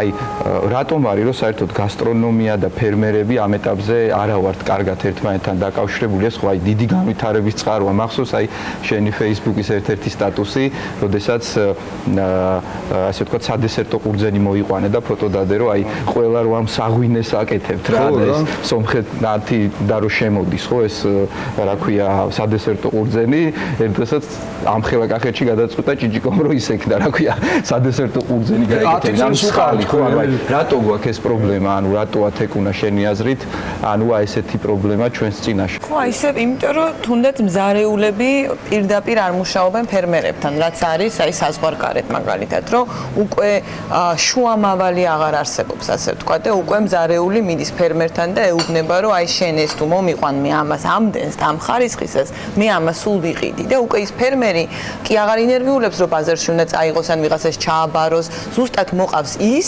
რაც უნდა რომ იმ რესტორანს მოიყვანოს. ჩვენთანაც თუ ეს კონტაქტი აი ფერმერებთან იქნება და აი აი ხა ჭიჭიკოსთვის მარტივი, იმიტომ რომ თვითონ აწარმოებს ძალიან ბევრ პროდუქტს. ძალიან მარტივია ფერმერობა. არ არის, მაგრამ ყოველ შემთხვევაში სტაბილურად, იმიტომაც ეს არის გარანტი ხარისხის, იმიტომ რომ მე მაგალითად ძალიან კარგი პროდუქტი მაქვს, მაგრამ სულ პრობლემა მაქვს, რომ აი ყოველთვის ერთი და იგივე ხარისხი არ მომდის. და აქედან ეს აისახება, იმიტომ რომ საჭმელი რა არის, თუ თავიდანვე ის პროდუქტი არ არის კარგი, როგორ გააკეთებ იმისგან კარგს? უკეთეს ვერ გააკეთებ. თუ კიტრი და პამიდორი კარგი არ გაქვს, რაც უნდა მოასხა ზემოდან, იმას ვერ გააკეთებ კარგს. ამიტომაც პირველი რაც არის, რომ ეს farm to the table კონცეფტი აღსდგეს და ისი გაკეთებაც მინდა და ეხლა რასაც ვაკეთებთ, რომ მე თვითონ მოვიყვანო ან იმ ფერმერებთან ერთად ზუსტად ის პროდუქტი, რაც მე მინდა, რომ ვიყო გარანტირებული ხარისხზე, რომ აი ყოველ სეზონზე აი ეს პროდუქტი მექნება. და ასევე თუ ეს რესტორნები, დიდი ქსელები პირდაპირ გავლენ უკვე ფერმერებზე, ისინიც უფრო მშვიდად იმუშავებენ და ანუ ის აღარ ექნებათ, რომ მაგალითად ბევრი ცუდი სასუქი გაუკეთონ, იმაზე რაოდენობაზე იმუშაონ და აი ასე ეს პრობლემები მოგვარებადია. რა თქმა უნდა, რაც ფერმერი არ არის განათლებული, ფერმერი არ არის სპეციალისტი და ასევე შენს სტაბილურობასაც არ ენდობა. მოდი ესე ვთქვა, სტაბილურობა ძალიან მნიშვნელოვანია თქვენ ახლა რასაც საუბრობთ. დარწმუნებული უნდა ვიყო, რომ ყოველთვის მოვითხოვ ამდენ მაგალითად ბროკოლს. დარწმუნებული უნდა, ანუ ჩვენ თვითონაც არა ვარ მზად, იმიტომ რომ არ ვიცი. ეხლა იწყება. ანუ სასტარტო პოზიციებში ვარ, მაგრამ ფერმერების წახალისება, ისევე როგორც ჩვენი. ხო, თეთრს გარეთ აი მივედით, სად მივედით და ფასების DGG აუცილებლად უნდა აი სასწვებაში DGG უნდა გაუქმდეს ყველა ვარიანტში, იმიტომ რომ მე რო გავრეცხო მწვანილი, რომელსაც ვიყიდი გლეხიდან და მოგიტანო სუპრაზე, მე უნდა 18% გადაუხადო სახელმწიფოს, ეს მიძვირებს მე პროდუქციას ყველა ვარიანტში და არა კონკურენტი უნარიანს ხდის. ანუ საშუალება ხშირად შემოტანილს. არ კიდე კლავს. ეს არის შემოტანილი ბრაზილიური, იმიტომ რომ იაფია DGG-იანი, იმიტომ რომ ჩამეტნე. და მე ის ქათამი მიჯდება, მარტო საბუთი მიჯდება იმის რაც კილო ღირს ის ბრაზილიური რა. აი მაგნატიში რეალურად რომ ცუდი პროდუქტი ვიყიდო. მომეცი საშუალება რომ თავისუფლება წავახალისო, უფრო გავზრდი. და უფრო სწორ მიმართულებას და ის ფული იმაში ჩაიდოს, რომ ფერმერს საშუალება კონდეს მიწა, საშუალება კონდეს სასუქი, წესიერი სასუქის და განათლება. აი თუ გინდათ ესეთი პრობლემა გვაქვს, რომ ანუ ფერმერები, მცირე ფერმერები ვინც არიან DGG-სგან განთავისუფლებულები არიან და ჩვენ რო ვყიდულობთ ამაში DGG-ს მიხდით ასე. რა ხდება გიორგი, ან როგორ შეიძლება ესეთ აი შენი აზრით, ანუ როგორ საიდან შეიძლება რომ ესეთი თემატიკა ანუ აი რა არის ამაში ესეთი როგორ მიუდგეთ აი ესეთ საკითხებს, ანუ რამე უნდა არსებობდეს, ანუ სახელმწიფოს მხრიდან თუ ჩვენი მხრიდან, ჩვენი ბრალია ამ სფეროში ვინც ავართ თუ სახელმწიფოს, საერთოდ ვისი ბრალია ესეთი რაღაცეები რო არის, ანუ და გაუგებრობარი. კი, გავიგე კითხვა, ჩემთვის ცოტა რთული იქნება აქაურ სიტუაციაზე ლაპარაკი, საუბარი, იმიტომ რომ ნუ ბოლომდე არ ამიტომაც გეკითხები, რომ ნეიტრალური ხარ შედარებით. რა თქმა უნდა, როგორც იქ არის, ესე იგი, იქ არის სასმელზე DGG 20% და პროდუქტზე DGG არის 5.5%. წარმოიდგინე, ეს არის ალბათ შეღავათი, რაზეც აი ესეთი ექსპერიმენტების და მივიდა ფრანგული გასტრონომია, ესე ვთქვათ, ხო და ეს რაღაც შეღავათი არის ალბათ, თუმცა საფრანგეთზე ვერ ვილაპარაკით, ქვეყანას არის დაბალი გადასახადებია და შეღავათებია, იმიტომ რომ ეს არის ერთ-ერთი უდიდესი პრობლემა საფრანგეთის განსაკუთრებით და ევროპისთვის საერთოდ. ამიტომ აქ კიდე შეიძლება ცოტა რაღაც შეღავათიან მიუხედავად იმისა, ანუ ის გინდა თქვა, რომ მიუხედავად იმისა, რომ სხვა სფეროებში ასე ვთქვათ, მაღალი ამ სფეროს აქვს ძალიან დიდი პრეროგატივა. აქ არის ანაში და ანუ თავარი ერთ-ერთი ესეთი დახმარება აქ ანუ და ჩვენ და ეს ხელს შეუწყობს ადგილობრივი პროდუქტის შეძენას. არანაირი განერგო მომავალი აწარმოეს საქართველოში და იაფი კრედიტი არ იმუშავებს თუ არ განთავისუფლდა ეს სასკვების ეს ობიექტები და ეს სფერო დამატებითი ღირებულების გადასახადიდან.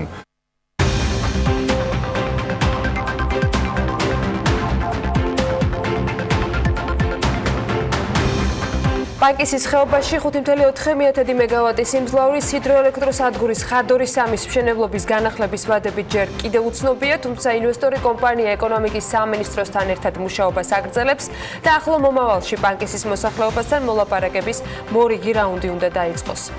საქართველოს ამერიკასთან თავისუფალ სავაჭრო შეთანხმებას იმსახურებს, ამ სათაურით გამოაქვეყნა ამერიკულმა ჟურნალმა National Interest-მა სტატია. სააგენტო საწარმოო საქართველოში მხარდაჭერით კომპანიის ეშვი-ქიცის მიერ წარმოებული საბავშვო ტანსაცმელი იაპონიაში ექსპორტზე გავიდა. კომპანიამ იაპონურ როჰერმანთან ბიზნეს კავშირების საერთაშორისო გამოფენაზე პიტი ბიმბოსთან დაამყარა. შტატების ფასიანი ქაღალდების და ბირჟების კომისიამ დროებით სასამართლო ყადაღა დაადო ორ ოფშორულ კომპანიას, რომელიც სავარაუდოდ შეერთებულ შტატებსა და უცხო ქვეყნებში ტოკენების უკანონო პირველად მონეტარულ შეთავაზებებს აწარმოებდნენ. უნგრეთი და უზბეკეთი თურქულენოვანი საბჭოს სავაჭრო პალატაში ერთიანდებიან. თურქულენოვანი საბჭოს სახელმწიფო მეთაურებს შორის სავარაუდოდ დეკლარაცია დღეს გაფორმდება, რომელიც ერთობლივი საინვესტიციო ფონდის შექმნას მოიცავს. 2020 წლის ზაფხულიდან კი საერთაშორისო მოგზაურების ნაწილისათვის ვენეციაში შესვლა ფასიანი იქნება. ტურისტები, რომლებიც იტალიის ქალაქში ღამით დარჩენას არ აპირებენ, ქალაქის მოსაკრებლის სახით 3 ევროს გადაიხდიან. გადაწყვეტილება ძალაში მომავალი წლის ივლისიდან შედის. ქართულ ინტერნეტიზაციაში 150 მილიონ დოლარს აღარ დახარჯავს. ეს პროექტი შეჩერებულია. ამავე დროს უახლოეს პერიოდში მთავრობა მზად იქნება და ინფრასტრუქტურის მშენებლობის შესახებ უკვე განაცხადს გააკეთებენ. 5 წლის თავზე საქართველოს ეკონომიკის და მდგრადი განვითარების მინისტრი ნათია თურნავა ამბობს, რომ პროექტის მიმდინარეობისას არაჯეროვანი მენეჯმენტის გამო თავადაც უკმაყოფილოა.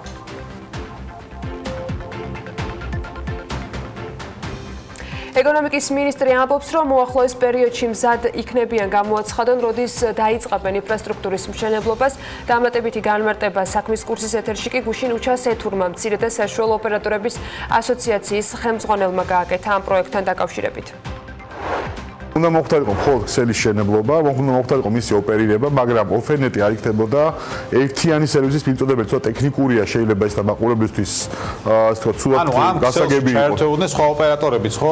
ეს იდეა არ იყო მთავარი იყო იდეა ის, რომ ასე ვთქვათ, ბოლო პროექტის projektით უნდა შექმნას ერთიანი ქსელი, რომელიც მოახდენს დაუშვათ თუ არის მაგისტრალი თბილისიდან ქუთაისამდე და არ არის მაგისტრალი ქუთაისიდან ლენტეხამდე, მოხდება ერთიანი ქსელის, არხის ორგანიზება ოფერნეტის მიერ და არ მოუწევს ოპერატორს, რომ მას ცალ-ცალკე ესაუბრო საერთოდ მონაკვეთებზე, ცალკე დაუშვათ დიდ ოპერატორს, რომელსაც აქვს ეს ქსელი თბილისიდან დაუშვათ წყალტუბომდე და ცალკე მოელაპარაკოს ამაზე ოფერნეტს წყალტუბოდან ლენტეხამდე. მთლიანად მოხდება თბილისიდან მოხდება ერთიანი არხის ხელმისაწვდომობის უზრუნველყოფა.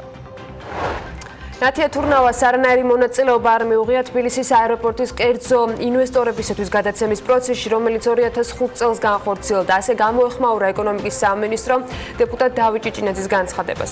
ამ განცხადებაში აღნიშნულია, რომ თურნავას წინააღმდეგ ცრუ ინფორმაცია ვრცელდება და განმარტავენ, რომ 2005 წელს ეკონომიკის სამინისტროსთან ამგვარი კავშირი თურნავას არ ქონია, რაც შეეხება ამ ჯგუფის მიერ მედიაში გავრცელებულ წერილს ავიატორებისადმი ის ნამდვილად ეკუთვნის თურნავას, მაგრამ დაწერილი არის 2004 და არა 2005 წელს, როგორც ამას დეპუტატი აღნიშნავს. უფრო მეტიც ხსენებული წერილი კიდევ ერთხელ ადასტურებს, რომ თურნავა იმ დროსაც პრივატიზების პროცესის გამჭვირვალე და სამართლიანი გზით ჩატარების მომხრე იყო, თუმცა თუ ეს ასე არ მოხდა, სამინისტროდან მისი წასვლის შემდეგ ეს კითხვა ბატონმა დეპუტატმა ნათია თურნავას მისამართით არ უნდა დასვას, განმარტავს ეკონომიკის სამინისტრო განცხადებაში, რომელიც გუშინ გავრცელდა.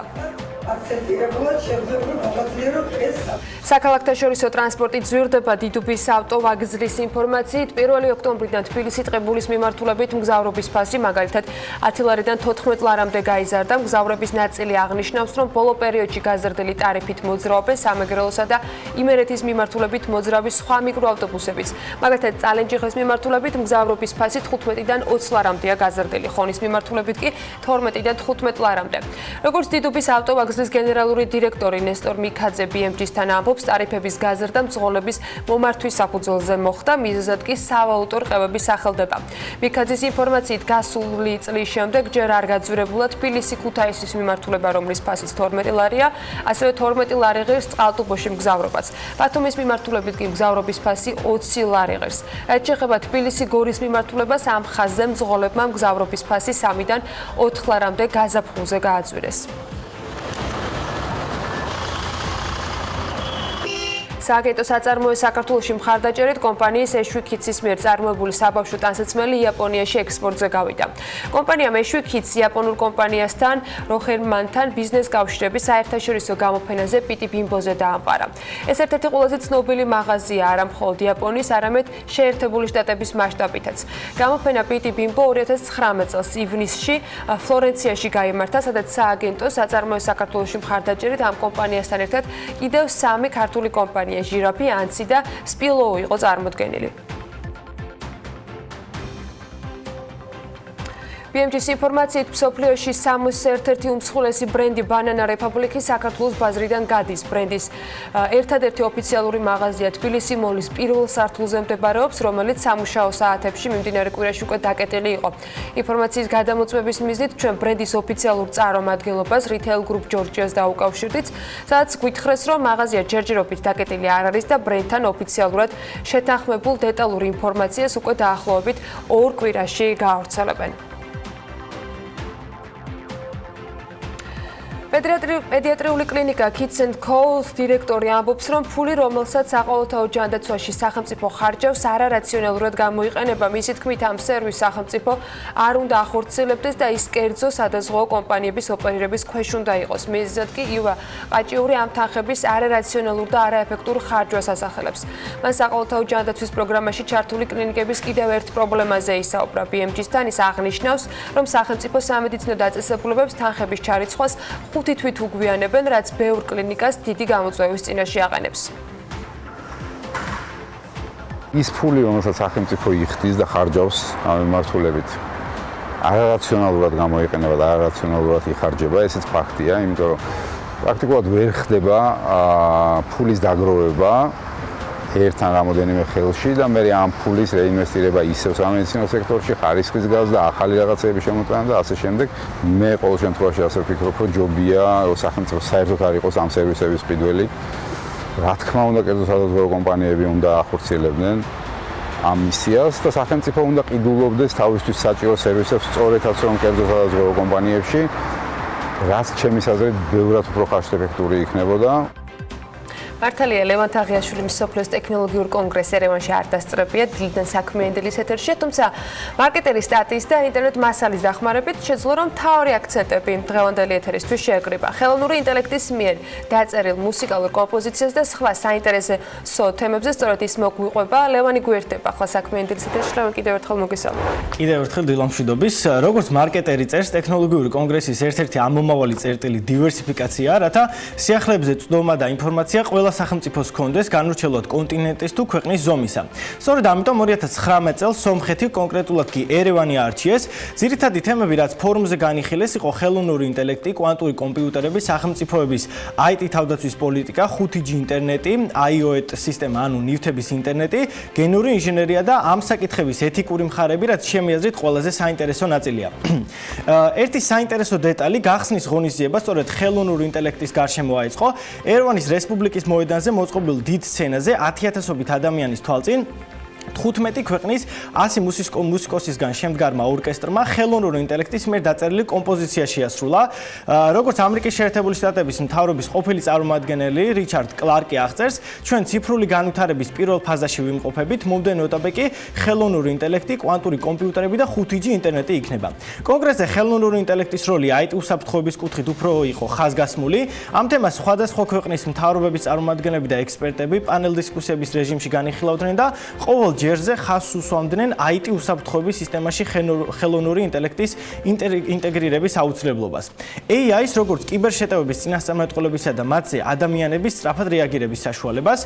რიჩარდ კლარკი კი ამბობდა, რომ მომავლის ომები უსისხლო იქნებაო, მიუხედავად სომხეთის პოლიტიკისა და კონგრესზე რუსეთის მთავრობის საკმაოდ დიდი წარმომადგენლობისა, კლარკი ღიად საუბრობდა 2008 წელს საქართველოს რუსეთის კიბერშეტევაზე. ასევე განიხილავდა უკრაინის შემთხვევასაც და ამბობდა, რომ ჩვენ ყველანი IT კომპანიის თანამშრომლები ვართ, განურჩევლად იმისა თუ სად მუშაობთ, იქნება ეს საავადმყოფოები, უნივერსიტეტები თუ მშენებლობები და ამბობდა, რომ ჩვენ ციფრული მოქალაქეები ვართ. ლევან, შენ დასაწყისში გენური ინჟინერია და მისი მორალური დილემები ახსენე. ამ კუთხით რა საინტერესო მესიჯები გააჟღერდა და უფრო მეტი გითხარი ამის შესახებ. კი, როგორც სტატიის ავტორი ხატია თორდუა წერს, ყველაზე საინტერესო და შთამბეჭდავი მაინც იმ ადგილის აღმოჩენა იყო, სადაც ხელოვნური ინტელექტი ხვდება გენეტიკას. ნელ-ნელა მკაფიოდ იკვეთება, რომ მეცნიერებას აღარ აქვს ფუფუნება ბავშვთა და ავადობასა და სიკვდილიანობას არ ებრძოლოს. ამაზე საუბრობს გენომიკისა და გეოპოლიტიკის ექსპერტი ჯეიმი მეცლი, რომლის თქმითაც გვეძლევა შესანიშნავი შესაძლებლობა ხელოვნური ინტელექტისა და მედიცინის დახმარებით განაყოფიერებისთანავე შევისწავლოთ და საჭიროების შემთხვევაში ჩავანაცვლოთ კიდეც ჩვენი შვილების მუტირებული გენომები, რომ მომავალ თაობებში გენეტიკური დაავადებების განვითარების რისკმა აღარ იარსებობს. ეს საკითხები ბუნებრივი ასე მარტივად ვერ გადაწყდება და არსებობს მორალური დილემები, თუ რამდენად გამართლებულია ეს ნაბიჯი და ადამიანის გენეტიკაში ჩარევა. ფაქტი ერთია, რომ მაგალითად 1 წლის წინ ჩინეთში დაიბადნენ გენმოდიფიცირებული ტყუპები, რომელთა მშობლებსაც შიცი ჰქონდათ, თუმცა პატარები ამ დაავადების მატარებლები ამჟამად არ არიან. ეს სწორედ ამ ტექნოლოგიის წყალობით მოხდა, ემბრიონულ ფაზაშივე შეისწავლეს მათი გენომები და მუტირებული ჯანსაღი გენომები ჩაანაცვლეს. ხართ თუ არა ამ ყველაფრის მომხრე ეს თქვენი გადასაწყვეტია, ну, რა ვიცი, მე პირადად ადამიანის ცხოვრებაში ტექნოლოგიების ჩარევის ცოტა არ იყოს მეშინია და წინააღმდეგიც ვარ, მაგრამ საბოლოოდ ფაქტია, რომ არჩევანი თქვენზეა. ასევე საინტერესო იყო Google-ის კვანტური კომპიუტერი, რომელსაც ციფრული განვითარების სრულიად ახალ ფაზაზე გადავყავართ, რადგან შესაძლებელს ხდის 3 წუთსა და 10 წამში გამოთვალოთ ის, რისთვისაც დღეს არსებულ სუპერკომპიუტერებს დაახლოებით 10,000 წელი დასჭირდებოდათ. ხაზგასმული იყო ასევე 5G-ის მნიშვნელობა iOS-ის, ანუ ნივთების ინტერნეტის კუთხით. ამ ტექნოლოგიების ამოქმედება წინ გადადგმული ნაბიჯია იმდენად, რამდენადაც შესაძლებელი ხდება სამეცნიერო ფანტასტიკის ჟანრის ყოველდღიურობაში გადმოტანა. კერძოდ, ქუჩებში თვითმართვადი მანქანების და სხვადასხვა ინტერნეტთან დაკავშირებული ჭკვიანი მოწყობილობების გამოჩენა. და ბოლოს კიმ კარდაშიანი, რომელიც კონფერენციის ერთ-ერთი სტუმარი და მთავარი სპიკერი იყო, მან საკუთარი ციფრული, უფრო კი სოციალური მედიის გამოცდილება გაუზიარა მსმენელებს. მოგეხსენებათ, ის ოჯახურ რეალიტი შოუში 11 წლის ასაკიდან მონაწილეობს. ფაქტობრივად მაყურებლის თვალწინ გაზრდილი კიმი არ დარდობს პერსონალური ინფორმაციის საჯაროებაზე და ამბობს, რომ ეს მისი არჩევანია, ისევე როგორც ბრენდის შექმნა და მის ვიზუალურ იდენტობაზე ზრუნვა. ჩვენ კი რადასკვნა უნდა გამოვიტანოთ ამ კონფერენციიდან, ვფიქრობ, მარტივია. ტექნოლოგიებისა და თანამედროვე ტრენდების გარეშე ჩვენი ეკონომიკის განვითარება უბრალოდ ფანტასტიკის სფეროა, თუმცა არა აუცილებელი ყველა ინოვაცია copy-paste-ით გადმოვიტანოთ. მთავარია მათი ჩვენ საჭიროებებზე მორგება და ისე დანერგვა ყოველდღიურ ცხოვრებაში. მადლობა ლევან, ძალიან საინტერესო ჩართვისთვის და იმედი ეს თემა სადისკუსიოც გახდება მომავალში. ჩვენს ეთერებში თუ მის მიღმა მაგალითად დღევანდელი საქმიანი დღის დაგეგმვისას. ახლა უკვე თათია ჩაფიჩაძეც ერთად უნდა გავაგრძელოთ ეთერი და თან ძალიან საინტერესო თემაზე. 18 ოქტომბერს ქალაქ თეთრწყაროში RDFG-სა და სოციალური მომსახურების სააგენტოს ორგანიზებით დასაქმების და პროფესიული განათლების ფორუმი გაიმართა. ღონისძიება ქვემო ქართლის სამუშაოს მაძიებელთა პროფესიულ გადამზადებას და მათ დამსაქმებლებთან დაკავშირებას ისახავს მიზნად. უფრო მეც ჩვენი სტუმრებისაგან მოვისმენთ, რომელსაც როგორც გითხარით, თათია უმასპინძლებთ. თათია, მოგესალმები და მესალმები შენ სტუმრებს. მშვიდობის ანა, მივესალმები ჩვენს მაყურებელს. საკმაოდ საინტერესო ღონისძიება იმართება 18 ოქტომბერს თეთრწყაროში და დარწმუნებული ვარ, რომ ადგილობრივ მოსახლეობას განსაკუთრებით აინტერესებს და უფრო მეტ დეტალს უკვე ჩვენ სტუმრებთან ერთად გავავისაუბრებთ უფრო მეტ დეტალზე. ვანო გრიგალაშვილი ასოციაციის სამხარეო განვითარების მომავალი საქართველოსთვის თავმჯდომარე ნელი რევაზაშვილი, ამავე RDFG-ის სოფლის განვითარების პროექტების მენეჯერი და მარიამ ბეზარაშვილი სოციალური მომსახურების სააგენტოს დასაქმების პროგრამების დეპარტამენტის უფროსია ჩვენი სტუმარი. მადლობა ბატონებო და ქალბატონებო კიდევ ერთხელ სტუმრობისთვის. ბატონო, მოდი თქვენგან დავიწყოთ. როგორც ვიცით, პირველად არ ტარდება მსგავსი ფორუმი თეთრწყაროში. თქვენ პროგრამის განმახორციელებელი ხართ ემპარტის პროგრამის ამ რეგიონში და უფრო დეტალურად რომ გითხრათ, რას ისახავს მიზნად მსგავსი ფორუმები და რითი იქნება წლევანდელი ფორუმი განსაკუთრებული წინაწლებისგან? დილა მშვიდობისა, უპირველეს ყოვლისა დიდი მადლობა მოწვევისთვის. ზოგადად მინდა დავიწყო, რომ ჩვენი ორგანიზაცია RDFG მუშაობს სოციო-ეკონომიკურ განვითარებაზე. ჩვენი ამოცანა არის, რომ რეგიონში ესე ვთქვათ, უფრო გეგმაზომიერი მიდგომები იყოს გამოყენებული, რისთვისაც ვიყენებთ ევროპულ მიდგომას, თვითონ ემპარტის პროექტი ნერგავს ლიდერ მიდგომას, სადაც მნიშვნელოვანია ყველა მხარის ჩართულობა, ვინც ვთქვათ გარკვეულ გავლენას ახდენს რეგიონის განვითარებაზე, ესე როგორც კერძო სექტორი, საჯარო და სამოქალაქო, მაგრამ რაც ყველაზე მნიშვნელოვანია, ჩვენ ამ ნებისმიერ საქმიანობას ვიწყებთ კვლევებით და შემდგომში უკვე გრძელვადიანი სტრატეგიის განვითარებით. ზუსტად იგივე მიდგომით ვიმუშავეთ თეთრწყაროში, სადაც შეიქმნა თეთრწყაროს მუნიციპალიტეტის განვითარების სტრატეგია და ამ სტრატეგიის ერთ-ერთი მნიშვნელოვანი მიმართულებაა, რა თქმა უნდა, შესაძლებლობების შექმნა როგორც სოციო-ეკონომიკურ ეკონომიური მიმართულებით, ასევე ნებისმიერი მიმართულებით, რომელიც ადგილობრივებს გაუმჯობესებას მოუტანს მათ, ესე ვთქვათ, ცხოვრებაში. ჩვენ მუშაობთ როგორც თვითონ მცირე და საშუალო ბიზნესის განვითარებით, სადაც ადამიანებს საშუალება ეძლევა, რომ თვითონ თავის საქმიანობა დაიწყონ, ასევე ვისაც სურვილი აქვს, რომ დასაქმდეს და თქვათ დაქირავებული თანამშრომელი იყოს, ამ მიმართულებითაც საკმაოდ დიდი რამდენად არის აქტივობა ბიზნესის მხრიდან და ასევე მოქალაქეების მხრიდან და წინა ფორუმების შედეგები როგორია, რა საჩვენებს ეს მუშაობა? ზუსტად ამ მიმართულებით შეგვიძლია თქვათ, რომ საკმაოდ რთული იყო პირველი ნაბიჯების გადადგმა, რადგან ზოგადად თვითონ მუნიციპალიტეტი საკმაოდ მძიმე მდგომარეობაში იმყოფებოდა ჩვენ პროექტის დასაწყისში და ჩვენი საქმიანობა ზუსტად ამასაც ემსახურებოდა, რომ ჩვენ მაქსიმალურად, ესე ვთქვათ, მოგვეზიდა ინვესტორი, ასევე თვითონ ინვესტიცია გაგვიკეთებინა მცირე და საშუალო ბიზნესის კუთხით და შესაბამისად გარკვეული ინტერესი რეგიონის მიმართ გაჩნდა. თავიდან ნამდვილად მცირე, ესე ვთქვათ, ძალიან ბევრი კომპანია არ არის წარმოდგენილი, დიდი ქსელების ნაკლებად მუშაობენ ამ მუნიციპალიტეტში და ჩვენ ამ მიმართულებით მუშაობთ, რომ უფრო საინტერესო გარემო შევქმნათ ამ მიმართულებით.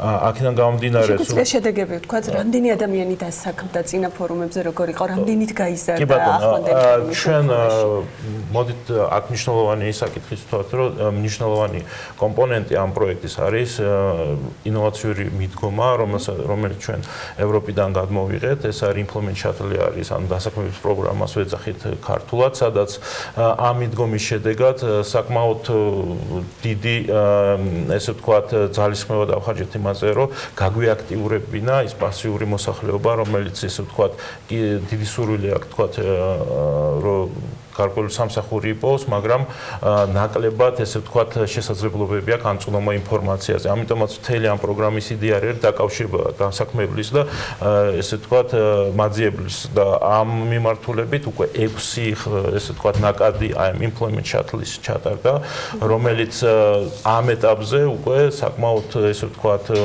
გარკვეულ შედეგებს გვაძლევს და ჩვენ შეგვიძლია ვთქვათ, რომ რაღაც 80 ადამიანი უკვე დასაქმებულია, მაგრამ თვითონ ჯგუფი, რომელიც 20 კაცისგან შედგება, საკმაოდ ესე ვთქვათ, 6 თვიან კურსით, ესე ვთქვათ, კურს გადიან და ამ მიმართულებით ცოტა რთულია, ესე ვთქვათ, ამ ეტაპზე უკვე ბოლო შედეგებზე საუბარი, იმიტომ ჯერ კიდე ეს გრძელდება პროცესი და ფორუმი ამ თვალსაზრისით არის მხარდამჭერი მოვლენა, რომელიც გვეხმარება, რომ უფრო დიდი საზოგადოება, ესე ვთქვათ, ჩართოთ და აი ეს დაკავშირება მოხდეს სხვადასხვა კომპანიების, რომლებიც წარმოდგენილი არიან ჩვენ რეგიონში და ამ თვალსაზრისით უფრო ჩვენი კოლეგა ისაუბრებს და კაპიტან ნელისთან მაქვს ზუსტად მომდევნო კითხვა, რომელიც ასევე ჩვენთან ერთად იმყოფება. კაპიტან ნელი, მოგესალმებით კიდევ ერთხელ, მადლობა სტუდიაში სტუმრობისთვის.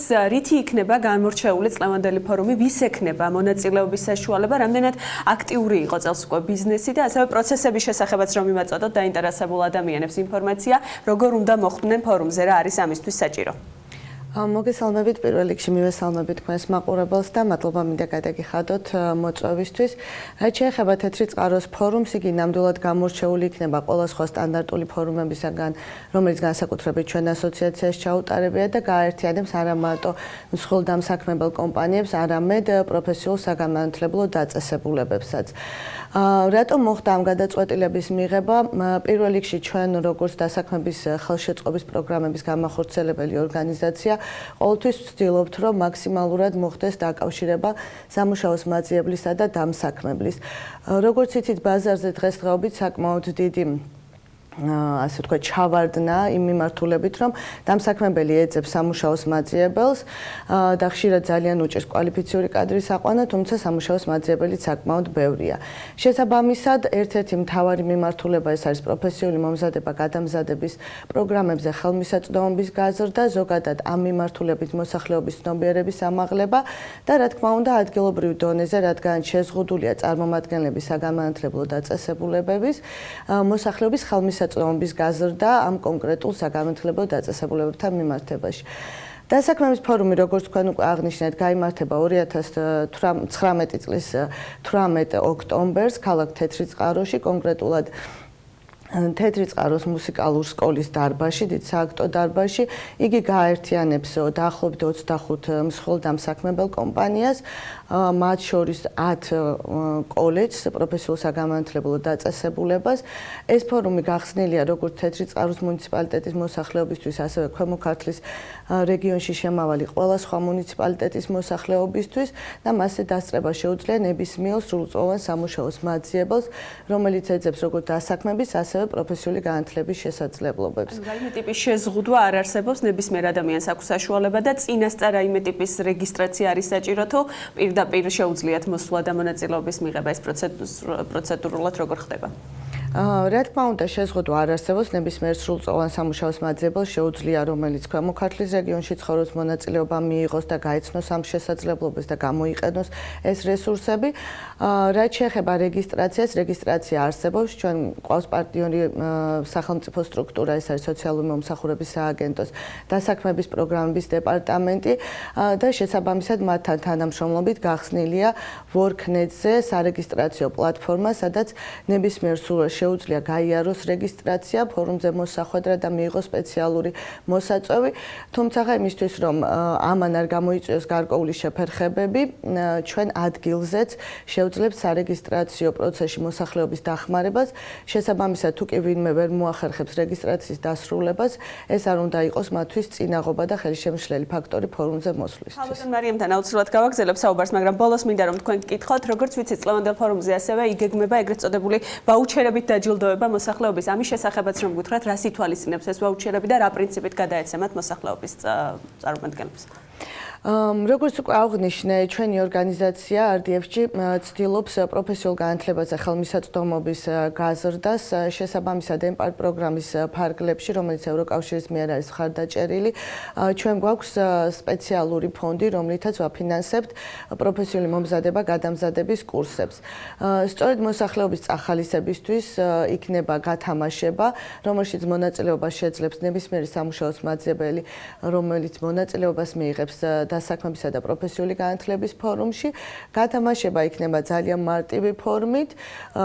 მონაწილეებს ექნებათ შესაძლებლობა, რომ გაიარონ გასაუბრება და მინიმუმ 3 გასაუბრების შედეგად მათ შეეძლებათ ნებისმიერ მონაწილეს, რომ მიიღონ ამ გათამაშებაში მონაწილეობა. გათამაშება იქნება ჩვეულებრივი ლოტარიის პრინციპით შემდგომში. მადლობა ქალბატონ ნელის, ქალბატონ მარიამთან მექნება მომდევნო კითხვა, რომელიც ასევე ჩვენი სტუმარია. რამდენად მნიშვნელოვანია მსგავსი ტიპის აქტივობა საჯარო სექტორსა და არასამთავრობო ორგანიზაციებს შორის და რა შედეგი აქვს ამას, რა საჩვენებს პრაქტიკა? თქვენ უკვე დიდი ხანია ამ უწყებას ხელმძღვანელობთ, როგორი გვაქვს მონაცემები?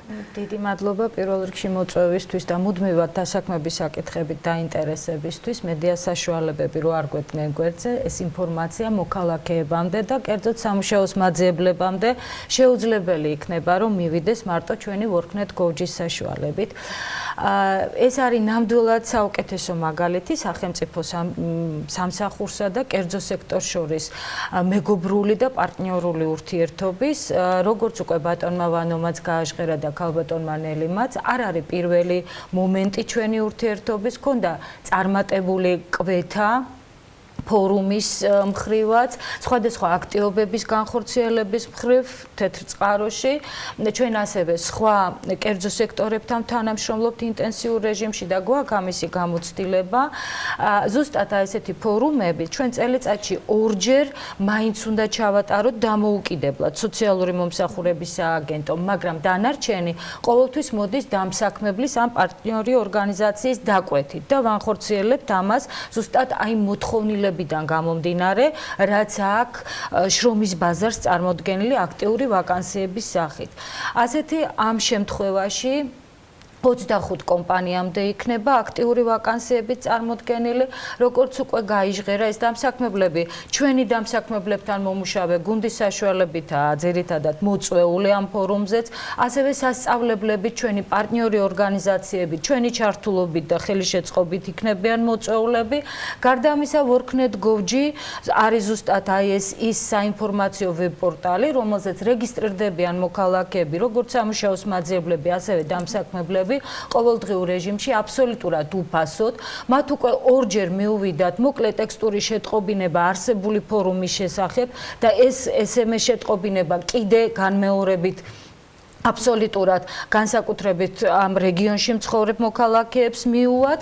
ეს შეატყობინებს მათ სად როდის ტარდება, რომ აუცილებლად მოვიდნენ და სადომ ბედი, იმიტომ რომ ეს არის რეალური შანსი ერთ სივრცეში დამსაქმებლის და აბსოლუტურად ყველა სექტორი, ეს არის ტურისტული განხრით, სამომხმარებლო სექტორი, სამედიცინო სფერო, ყველანაირი იქნება ჩართული, იმიტომ რომ არ იყოს რაღაც ერთი პროფილით და ჰქონდეთ მათ ფართე არჩევანის საშუალება.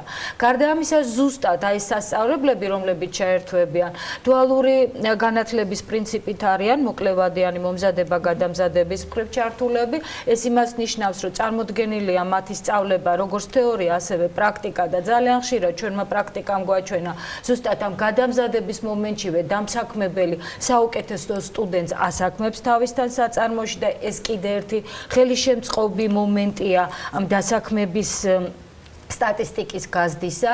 მე აუცილებლად მინდა გამოვიყენო თქვენი ეთერი და მივმართო მოქალაქეებს იმის შესახებ, რომ ნებისმიერი მათგანი, ვინც ვორქნეთ გოვჯიზეა დარეგისტრირებული, სპეციალურად ჩართული გვაქვს ჩვენ სოფტი, აუცილებლად უნდა მიუთითონ, რომ მოდიან და მონაწილეობას იღებენ ამ ფორუმში, სადაც ზუსტად გამოეწერებათ მოსაწვევი დასწრების.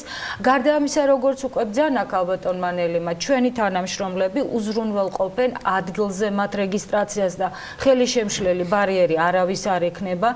16 წლის ასაკიდან ზევით, ასაკის შეუზღუდავად ჩვენი პროფესიული მომზადება გადამზადება ზუსტად 4 წელია ხორციელდება ამ მიმართულებით, რომ ზედაზღვარი არა გვაქვს შეზღუდული და თანამშრომლობთ როგორც სახელმწიფო, ასევე კერძო კოლეჯებთან. სხვა რეგიონების წარმომადგენლებიც წლის ბოლომდე ცოტა დრო რჩება და თუ შევაჯამებთ წელს, როგორ იმუშავა წელს ვორქნეტმა არასამთავრობო უწყობებთან ერთად, რამდენი ადამიანის დასაქმება მოახერხეთ და რა მონაცემები გვაქვს რამდენი გადამზადდა? დიდი სიამოვნებით გიპასუხებთ ამ კითხვაზე. ჩვენ ძალიან ბევრ არასამთავრობო კერძო სექტორთან თანამშრომლობთ განათლების განვითარების და დასაქმების ცენტრთან ერთად, მათთან ერთად ჩატარდა შეზღუდული შესაძლებლობის მქონე პირების დასაქმების ფორუმი. სხვადასხვა კერძო სექტორთან მუნიციპალიტეტების შეკვეთითაც ვატარებთ, ასეთი ჩატარდა ფოთში, ქუთაისში, ბათუმში ჩავატარეთ ფორუმი. ეს იქნება წელს მერვე დასაქმების ფორუმი. თუმცა ამაზე არ ვჩერდებით. წლის ბოლომდე ჩვენ შეიძლება შეკვეთას ველოდებით, შეიძლება ყოველ ორ კვირაში ერთხელაც, აი თქვა 12-14 ფორუმი საშუალოდ ტარდება. შედეგები ყოველთვის მზარდია. მე შემიძლია გითხრათ 9 თვის სტატისტიკა დადასტურებულად 900-ზე მეტი ადამიანია გრძელვადიანი დასაქმებით დასაქმებული, მათ შორის 60-ზე მეტი შეზღუდული შესაძლებლობის მქონე პირი. თუმცა ჩვენ შეიძლება ბევრად მეტი ყავს დასაქმებული, მაგრამ თუ არა გვაქვს წერილობითი დასტური დამსაქმებლებიდან, მათ ფაქტიურად ვერ თვლით დასაქმებულად. საშუალო მიზღაურება მათი რა არის დაახლოებით? 500 ლარიდან იწყება, ფაქტიურად ჩვენ უკვე გვაქვს ჩვენი ნიშა და აღარ ვიღებთ აი ესე დაბალანაზღაურებად ვაკანსიებს, რომელსაც ადრე ვიღებდით. საშუალო ხელფასი იწყება 450 ლარიდან ზევით, ისიც ცვლებში, რათა მათ შეძლონ სხვა სამსახურშიც შეთავსება. მადლობა და ბატონ ვანოს მინდა რომ ბოლოს კიდევ ვკითხო, რა იქნება გაგრძელება, რასაც თქვენი ორგანიზაცია თეთრწყაროს მუნიციპალიტეტში განახორციელებს, კიდევ რა ტიპის აქტივობები და შეთავაზებები გაქვთ მოსახლეობისთვის? როგორც უკვე აღვნიშნეთ, ჩვენ სტრატეგიის საფუძველზე მუშაობთ 4 ძირითადი მიმართულებით, როგორც აქამდე ვისაუბრეთ სოციო-ეკონომიკური პროექტების ფარგლებში ჩვენ როგორც ადგილობრივი, ესე ვთქვათ, საწარმოებს ვქნით, ასევე ძალიან მზარდი არის ტურიზმის სექტორი. მოგეხსენებათ, თეთრი წყარო საქართველოს მასშტაბით არის ისტორიული ძეგლებით ყველაზე მდიდარი მუნიციპალიტეტი, რაც სამწუხაროდ ბევრს ცნობილი არ არის და აქედან გამომდინარე ჩვენ გვინდა რომ ეს პოტენციალი მაქსიმალურად, ასე ვთქვათ, ყველას გავაცნოთ და მაქსიმალურად გავხსნათ ინვესტიციებისთვის ეს მუნიციპალიტეტი. ასევე ჩვენ ახალგაზრდობის ჩართულობის კუთხით საკმაოდ საინტერესო პროექტები გვაქვს, ახალგაზრდა მეწარმეებს თავაზობთ შესაბამის სწავლების და ეს არ არის მარტო თეთრწყაროს მუნიციპალიტეტის ფარგლებში, ეს უკვე დაახლოებით ზოგადად ზრდა პროექტის, USAID-ის და პროექტის ფარგლებში ჩვენ მუშაობთ 17 მუნიციპალიტეტში, მაგრამ ამ მიმართულებით 9 მუნიციპალიტეტი არის ჩართული, სადაც ზუსტად ინოვაციური და საინტერესო სტარტაპები არის უკვე უკვე მხარდაჭერილი და ასევე ჩვენ უკვე შემდეგ ეტაპზე გადავდივართ. მნიშვნელოვანი საქმიანობა, რასაც ჩვენი ორგანიზაცია ეწევა, ეს არის უსაფრთხო გარემოს შექმნა, ასევე ჩვენ მუშაობთ საგანგებო სიტუაციების მართვის სისტემის გასაძლიერებთ, განსაკუთრებით მუნიციპალურ დონეზე, რაც გულისხმობს საგანგებო სიტუაციების მართვის გეგმების შემუშავებას და ესე ვთქვათ ადგილზე ნებისმიერი საქმიანობა იწყება ადგილობრივი რისკების შეფასებით, ამ შემთხვევაში ბუნებრივ ესე ვთქვათ საფრთხეებზეა საუბარი და ესეთი ტიპის საქმიანობა გულისხმობს დიდ ჩართულობას განსაკუთრებით მუნიციპალური ესე ვთქვათ სტრუქტურებისგან. აქედან გამომდინარე ის მიდგომები და მოდელები, რასაც ჩვენ ნერგავთ, ძალიან დიდწილად ესე ვთქვათ გულისხმობს ადგილობრივების ჩართულობას და მათ მიერ ესე ვთქვათ გადაწყვეტილების მიღებას თუ როგორ უნდათ რომ განვითარდეთ მათი მუნიციპალიტეტი. ძალიან დიდი მადლობა სტუმრობისთვის, საინტერესო საუბრისთვის. დარწმუნებული ვარ, ადგილობრივები მიიღებენ მონაწილეობას და შედეგები იქნება უფრო მზარდი, უფრო დიდი და კარგი, ვიდრე აქამდე იყო. ვანო გრიგალაშვილი, ასოციაცია სამხარეო განვითარება მომავალი საქართველოსთვის თავმჯდომარე, ნელი რევაზაშვილი, სოფლის განვითარების პროექტების მენეჯერი და ასევე მარიამ ბეზარაშვილი, სოციალური მომსახურების სააგენტოს დასაქმების პროგრამების დეპარტამენტის უფროსი იყვნენ დილიდან ჩვენთან ერთად. მადლობა მათ კიდევ ერთხელ სტუმრობისთვის. მადლობა თეთრიჩენ და სტუმრებს საინტერესო ინფორმაციისათვის. იმედია ბევრისთვის გამოსადეგი იქნება და მით უმეტეს კიდევ უფრო მნიშვნელოვანი, რა თქმა უნდა, შედეგიანი ამ ფორუმში მონაწილეობა და შესაბამისად დასაქმების შეძლებობა. ახლა ჩვენ წინ სარეკლამო პაუზა გოლდება, იქამდე გადავხედოთ ფრენების განრიგს, რომელსაც სრულად დავჯურჯე გოსთვის, რამდენიმე წუთში დაგებრუნდებით.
კანონპროექტი, რომელიც შრომის კოდექსში ცვლილებებს ითვალისწინებს, მისი ავტორის დიმიტრის ქიტიშვილის განცხადებით პარლამენტში ოქტომბრის ბოლოს შევა. იქამდე საკანონმდებლო ორგანოში ამავე კანონში ცვლილებები აჭარიდან დარეგისტრირდა.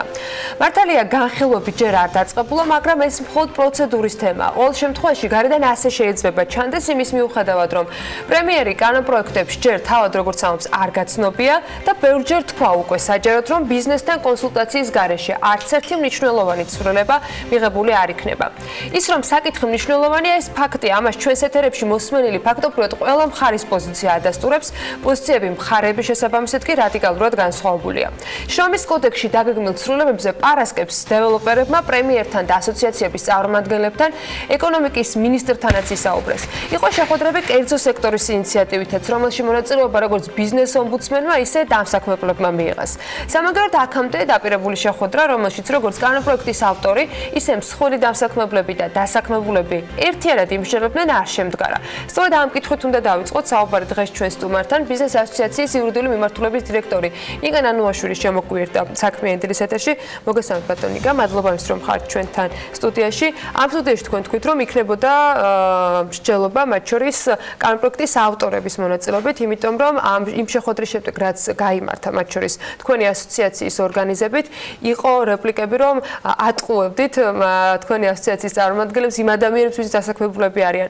როდის იგეგმება ამ თემაზე მსჯელობა, ის რომ ყველა მხარე იყოს წარმოდგენილი და არგუმენტების ჭიდილი შედგეს? ჩემი ინფორმაციით სავარაუდოდ შეხვედრა უახლოეს დღეებში უნდა შედგეს. ჩვენ აუცილებლად ვაპირებთ როგორც მანამდე ვიყავით ჩართული პროცესში. ამ შეხვედრაში მონაწილეობის მიღებასაც ვაპირებთ აუცილებლად დეტალურად იმ შენიშვნების წარდგენას, რაც ჩვენ წევ და არა მხოლოდ ჩვენ წევ კომპანიებს ამ კანონპროექტს ამ ვერსიის მიმართ გააჩნია, სამუშაო დოკუმენტის მიმართ გააჩნია. მოდი ესე დავარქვათ.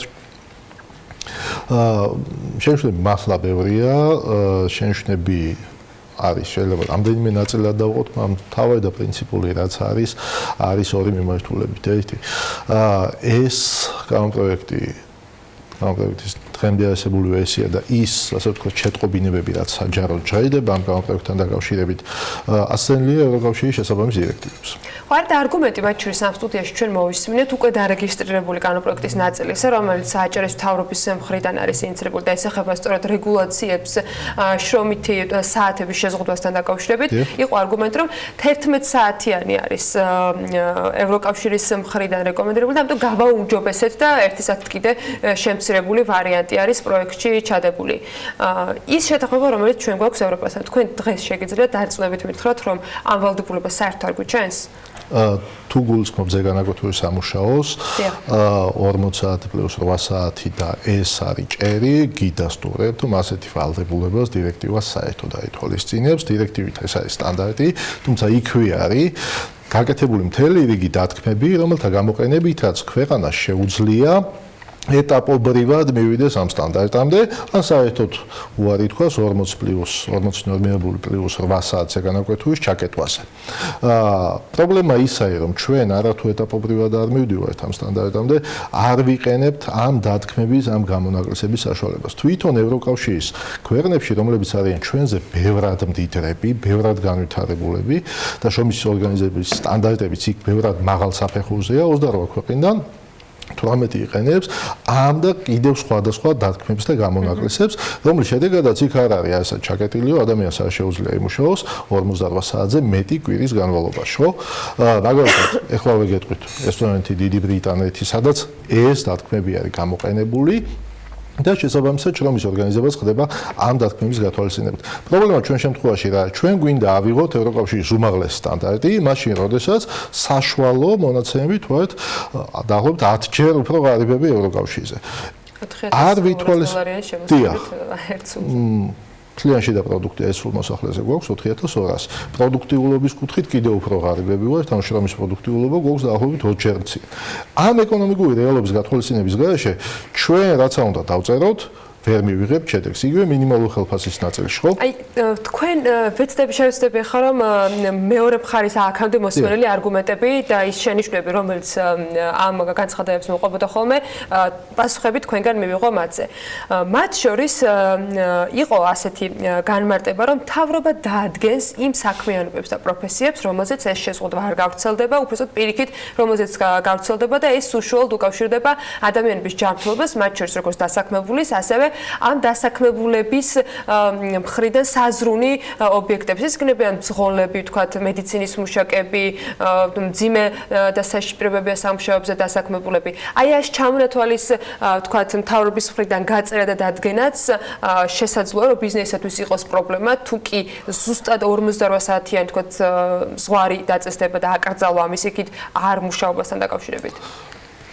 ძირითადში დიახ, ეს შეიძლება იყოს პრობლემა. პრობლემა არა ბიზნესის მხარეს.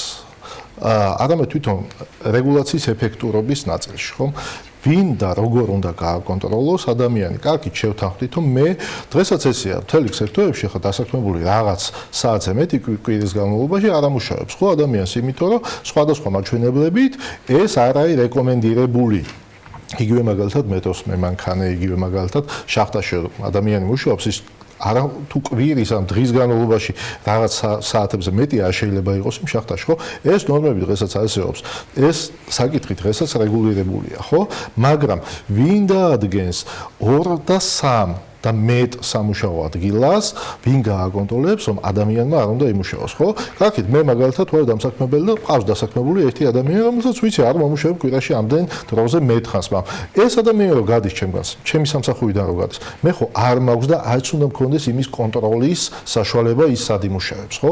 ანუ თუ სამსახურში მუშაობს ადამიანი პარალელურად მაგალითად მეტოს მემანქანე ამოდის მეტოდან და მე მიდის და ტაქსაობს. როგორ ან რატო უნდა გააკონტროლო ხო ეს ადამიანი? ეს ხო მისი ნება, მისი თავისუფალება. საუბარია ის იმაზე, რომ მე რაც მოვისმინე და რაზეც წერან თქვენი საუბრეთ, უნდა დადგინდეს ისეთ დარგები, მაგალითად ექიმებზე, სამედიცინო სფეროზე იყო აპელება, რომ შეიძლება ერთი ექიმი რაც ატარებდეს დღის განმავლობაში ამდენი დავალობის ნიადაგზე არასდროს გაწყოტლებს იღებდეს შემდეგ და მოდი ამას ხანავით შევხედოთ. თუ ეს ექიმი მუშაობს ბევრს, ესე იგი მას ყავს ბევრი კლიენტი, მასზე მოთხოვნა დიდია. მოთხოვნა დიდია, იმიტომ რომ კარგი ექიმია, ხო, ის რაღაც რეკლამას ხო არ აკეთებს ტელევიზორში, არა, ადამიანები ვეუბნებით ერთმანეთს, რომ ეს კარგი ექიმია და ეს მისი სიკარგი გამოცილი გვაქვს საკუთარ კანზე და ტყავზე პირდაპირ მნიშვნელობით, მაგალითად თუ ოპერაციას გვიკეთებს, ხო? ანუ ჩვენ ვეუბნებით, რომ ამ ექიმი არ უნდა იმუშაოს მეტი.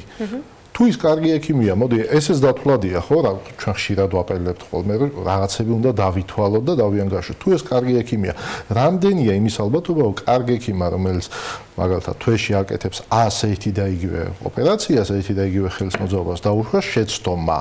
იმასთან შედარებით, ვინც ნაკლებად კარგი ექიმია, ხო და ვინც უფრო იშვიათად აკეთებს. უცნაური არგუმენტები იყო, ხა არც მოვიყვან პრინციპში ნებისმიერი არგუმენტი შეგვიძლია განვიხილოთ და გავიხსენებ მათ შორის ამ ნაწილის ავტორისაგან გაკეთებულ რეპლიკას, რომ ასე შრომის ბაზრის განაწილება დასაქმების მაჩვენებელს გაზრდის, იმიტომ რომ ის ადამიანები დღეს ვინც რამდენიმე სამსახურს იკავებენ, სულ კონტექსტში რა ვთქვათ, მათი შემდეგ ერთ ან ორ სამსახურში ვთქვათ, მხოლოდ დროის დახარჯვის შემდეგ გამოათავისუფლებს სამუშაო ადგილებს და უმუშევრობა შემცირდება. რამდენად შეიძლება ეს ლოგიკაში იყოს დამსაქმებლის მხრიდან?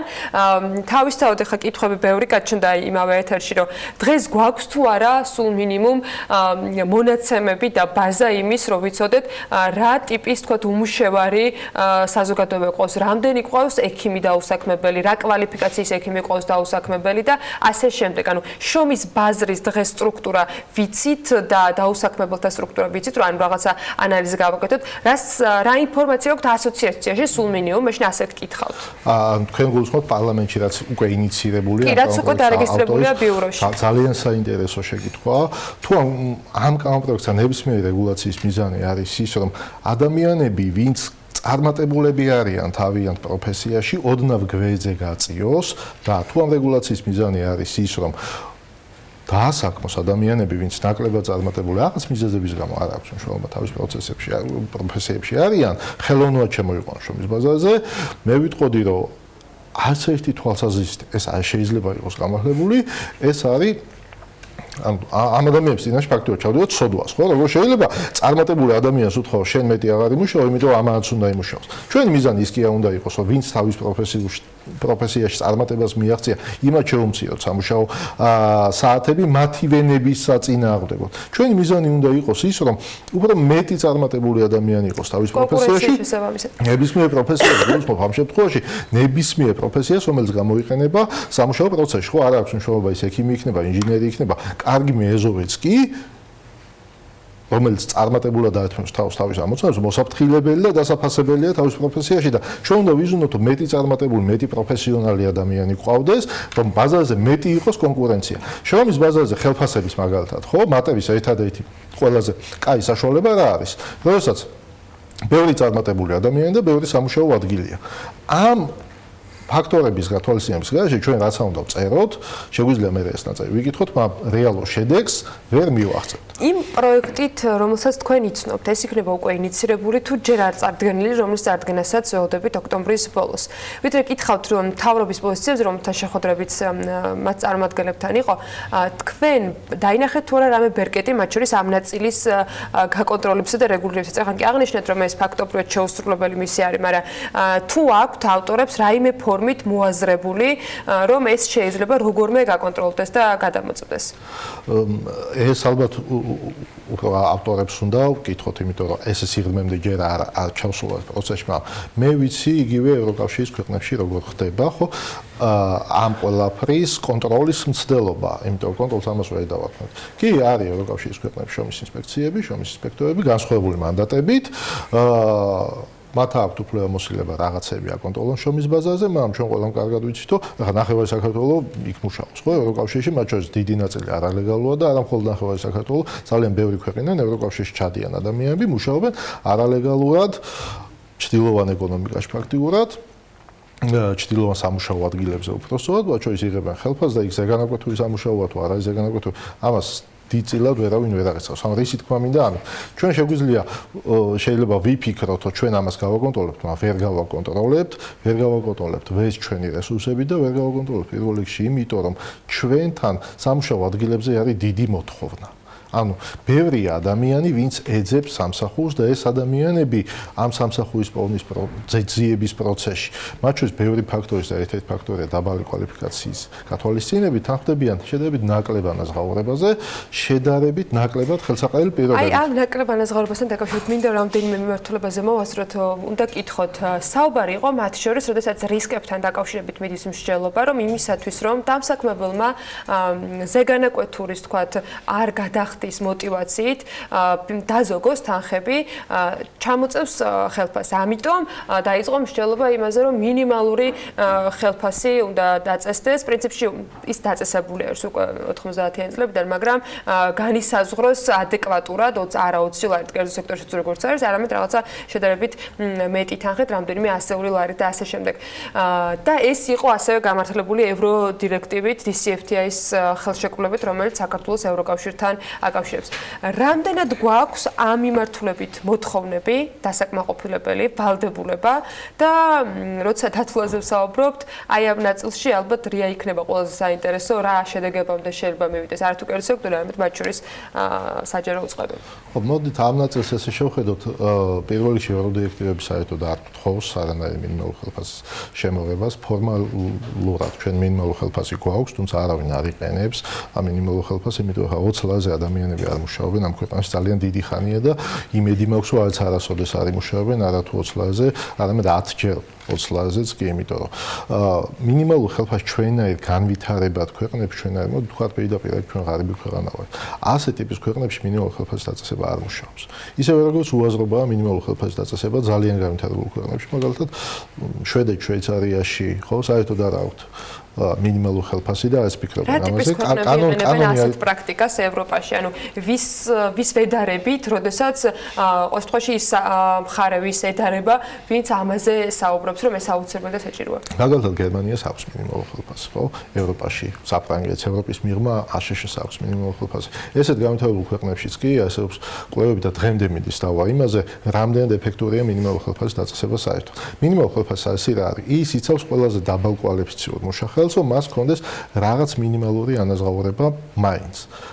მაგრამ რეალურად ჩვენაირ ქვეყნებში მინიმალურ ხელფასის შემოღება ყველაზე მეტად აზიანებს დაბალ კვალიფიციურ მუშახელს და განსაკუთრებით იმათ, ვინც ეძებენ სამსახურს, ვინც ახლახან შედიან შრომის ბაზარზე, ხო?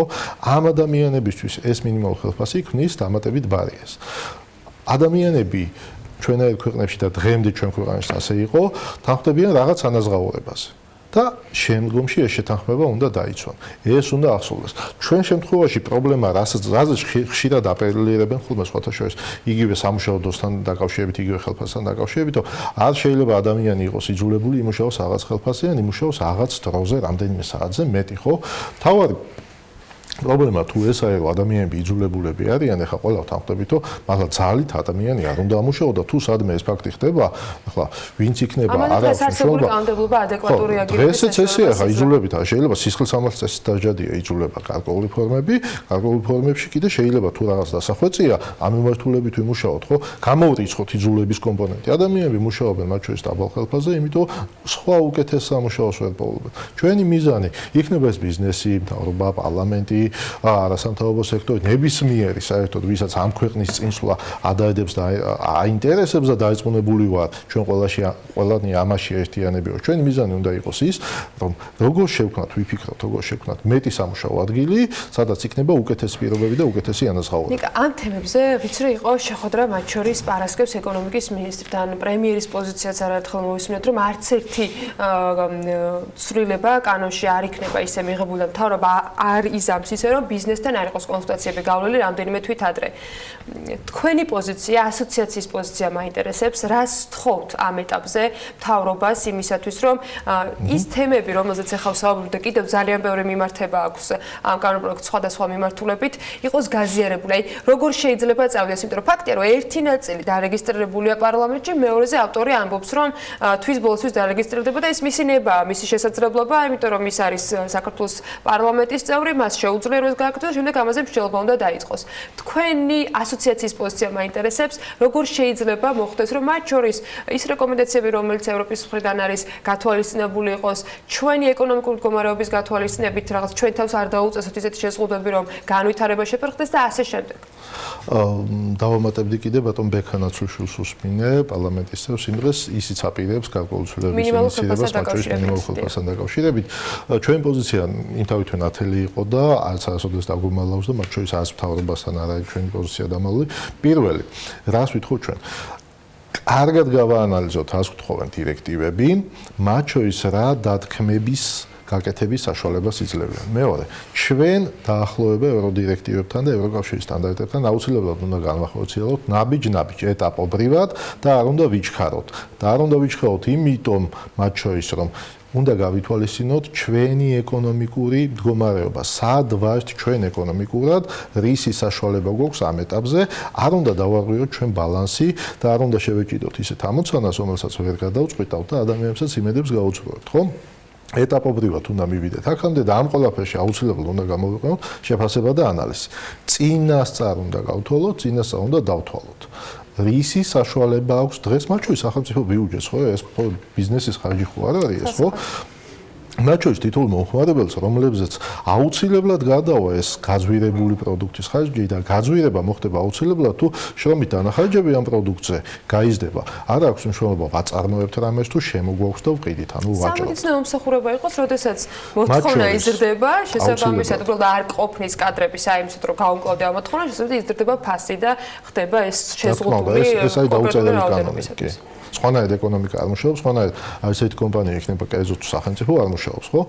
როდესაც ვსვით წარმოების ხარჯებს, როდესაც იზრდება ბიზნეს ხარჯები, იზრდება პროდუქტის, მის მიერ წარმოებული პროდუქტის და სერვისების ღირებულებაც. სხვა მოდელი არ არსებობს. პარასკევს შეხვედრის შემდეგ რამდენად გაქვთ იმედი, რომ ეს რეკომენდაციების სურვილები, პოზიციები, რომელიც არის უმსხვილესი ბიზნეს გაერთიანების მხრიდან დაფიქსირებული, იქნება რაიმე ფორმით გათვალისწინებული და რა ფორმით შეიძლება იყოს ეს გათვალისწინებული? არა მხოლოდ პარასკევს ჩვენ მათ შორის შეხვედრების ფარგლებში ხო, მათ შორის იმ საჯარო შეტყობინებებით, რასაც მაგალითად პრემიერ-მინისტრი აჟღერებს, ჩვენ გვაქვს იმედი, რომ ეს ყველაფერი არ მოხდება ბიზნესთან შეთანხმების გარეშე, ეს ყველაფერი არ მოხდება იმ საერთაშორისო აქტების დირექტივებს გულისხმობ მოთხოვნების კარგი ანალიზის გარეშე ეს ყველაფერი არ მოხდება ჩვენი ეკონომიკური მდგომარეობის გათვალისწინების გარეშე.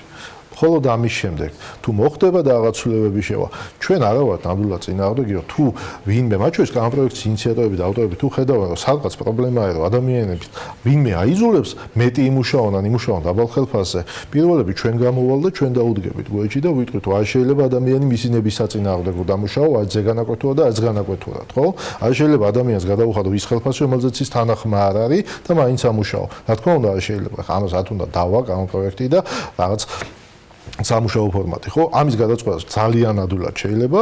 ჩვენ ყველა ეს შემთხვევა უნდა დავდოთ გავაანალიზოთ, ძალიან მარტივად გადავწყვეტ. მათ შორის ამის გადაწყვეტის მექანიზმები არსებობს დღეს არსებულ კანონმდებლობაში, ხო, ყველანაირი ცვლილებების გარეშე. ეკონომიკურ ნაწილს რაც შეეხება, ვიდრე დაგამშვიდობთ ერთი პატარა ნაწილი მინდა წაგკითხოთ Forbes-ისთვის შოთა ტყაშელაშვილის მიერ მომზადებული მასალიდან. დღეს საქართველოში 100,000 ლარზე მაღალი წლიური ხელფასი აქვს მოსახლეობის 21%-ს. 2018 წელს საქართველოში ოფიციალურად ხელფასების სახით 13 მილიარდ 400 მილიონი ლარია გაცემული, აქედან 1,130,000 ადამიანზე განაწილებულია ეს თანხა. ეს თანხა დოლარებში არის 4 მილიარდ 900 მილიონი. და დაახლოებით იგივეა, რასაც Facebook საკუთარ თანამშრომლებს უხდის. Facebook და მთელი საქართველო ის ხელფასი რომელიც გვაქვს. აქვე პატარა რიცხვების ამონარიდი, თუ თქვენი წლიური ხელფასი, ანუ თუ თქვენ ხართ იმ 21%-ში 100,000 ლარს აჭარბებს, ესე იგი ყველაზე შემოსავლიანი 1%-ზე ნაკლები ადამიანების რაოდენობას ეკუთვნით. წლიური ხელფასი სულ ასეთი ქვეყანაში ჰქონდა 7,821 ადამიანს. ამ ხელფასების საშუალო მოცულობა იყო 285,000 ლარი და ეს თანხა დოლარებში არის თვეში დაახლოებით 8,250,000. აი რაც შეეხება 40,000-იან შემოსავლიან ზღვარს, ეს არის სულ 5% საქართველოს დასაქმებული ადამიანებისა, ვინც ამ ზღვარს ლახავს. აი ესეთი ღარიბი არის ჯამში საქართველოში დასაქმებულთა უმეტესი ნაწილი და ასეთი ღარიბი არის ქვეყანა, რომელსაც ალბათ ასეთი და მსგავსი შეზღუდვების დაწესების შემთხვევაში კიდევ დიდხანს შეექმნება პრობლემა საერთოდ რომ გაიზარდოს და გახდეს უფრო მდიდარი. არ და ეს ყველას ძალიან ჭირდება. ხო, ამ კანონპროექტთან დაკავშირებით, რომელიც დღეს დარეგისტრებული, ან ველოდებით რომ დარეგისტრდეს, კიდევ ბევრჯერ ვისაუბრებთ მათ შორის ბიზნეს ასოციაციის წარმომადგენლებთან. დღეს ნიკა ნანუაშვილს ამ ასოციაციის იურისტს მასპინძლობდი და მადლობა მას იმისათვის, რომ ასეთი საინტერესო საუბარი შედგა. რამდენიმე წუთში რეკლამის შემდეგ დაგიბრუნდებით.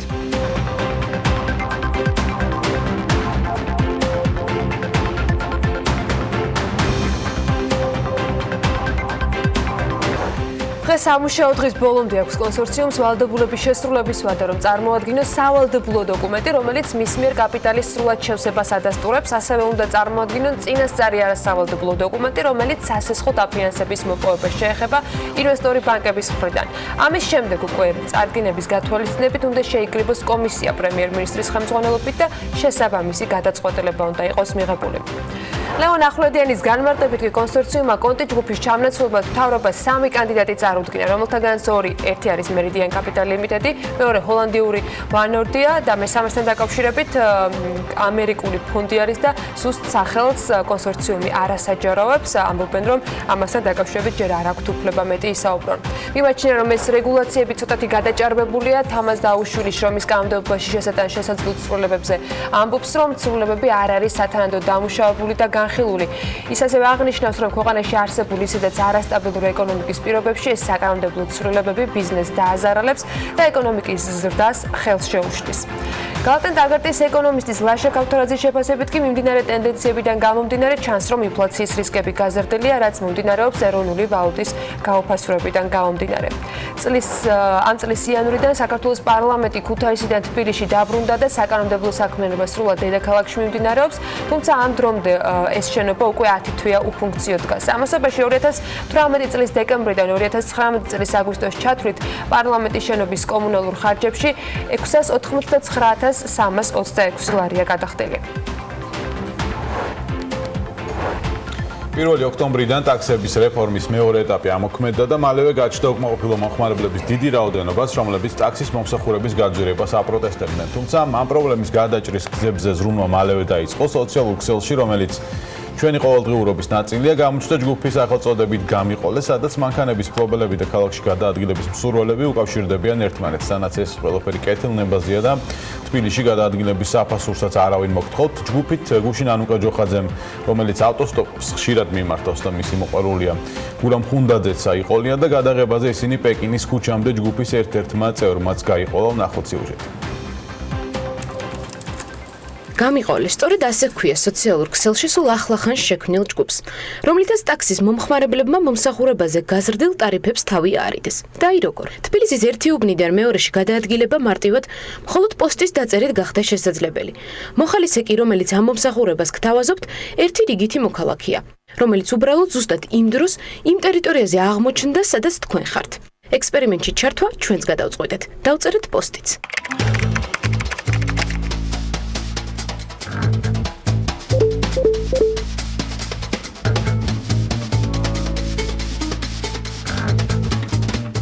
პეკინამდე ჩვენი წაყვანის მსურველები დასვენების დღის მიუხედავად მაინც გამოჩნდათ Facebook-ზე.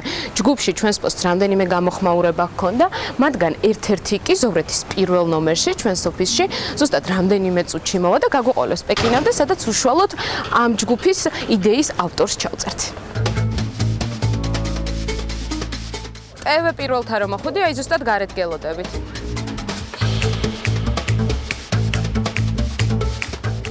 მოკლედ ესე გადავეყარეთ უცებ.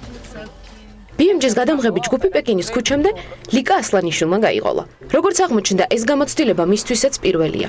თუმცა ინიციატივა მოსწონს და ამბობს, რომ იმ პირობებში, როცა ქალაქში გადაადგილება გარკვეულ სირთულეებთან არის დაკავშირებული, ეს პლატფორმა მგზავრებს მძღოლებთან მარტივად დააკავშირებს. გავწევრიანდი გუშინ ამ ჯგუფში, ვინაიდან რადგანაც ჩვენი ქართული ავტოსპორტის ფედერაცია უკვე გაწევრიანებული იყო და მითხრეს, რომ მეც ასე ვთქვათ, შემომეხედა ამ Facebook გვერდზე. ჩემთვის პირველი შემთხვევა არის, როდესაც მგზავრი გადამყავს.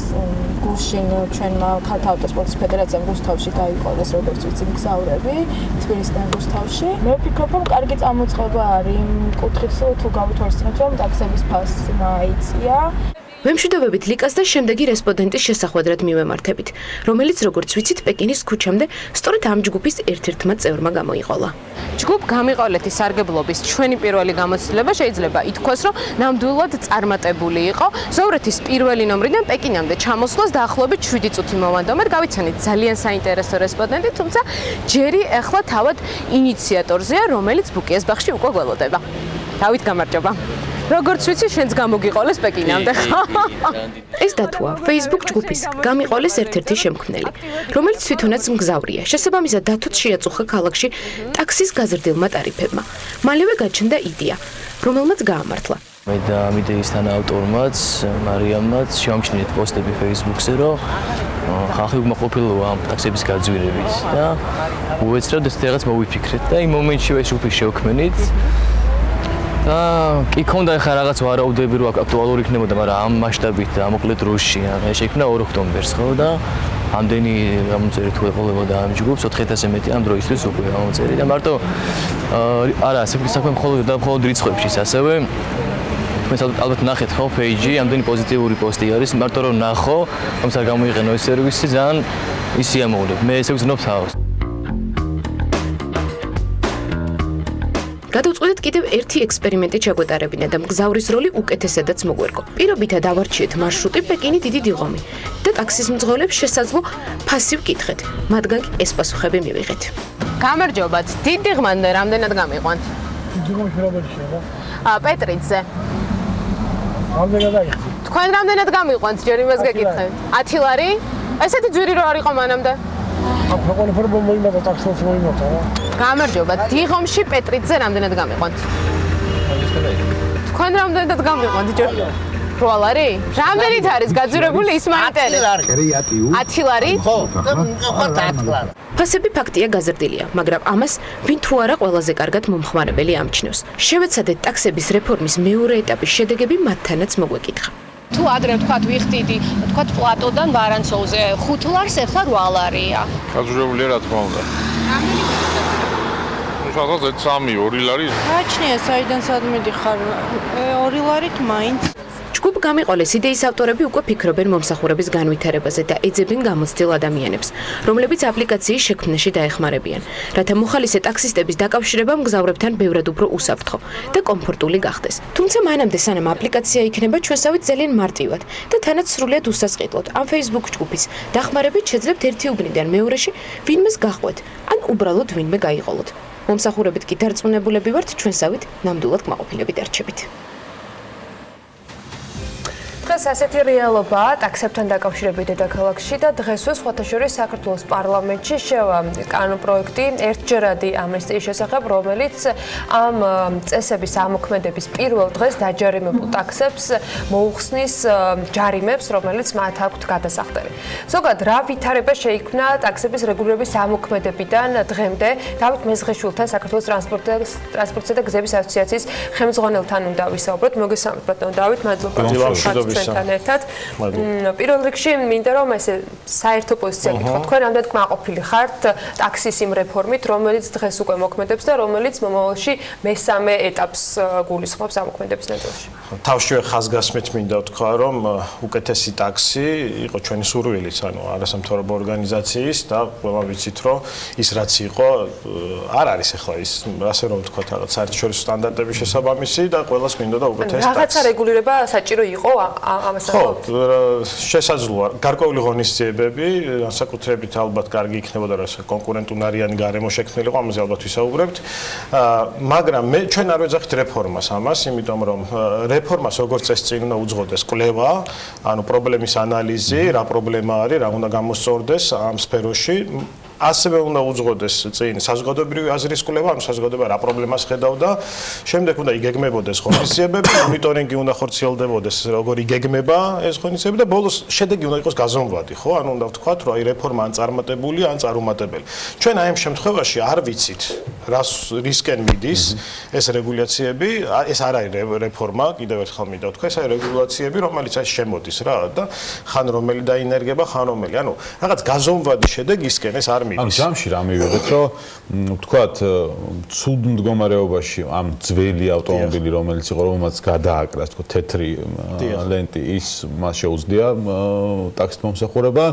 ვთქვათ, ახალი მანქანას, რომელიც არის მწვანე პირობითად ან ლურჯონს არ გადააკრა, მას არ შეუძლია. ანუ ჩვენ მაინც ჩვენთან მოვა ძველი, almost თეთრი ავტომობილი.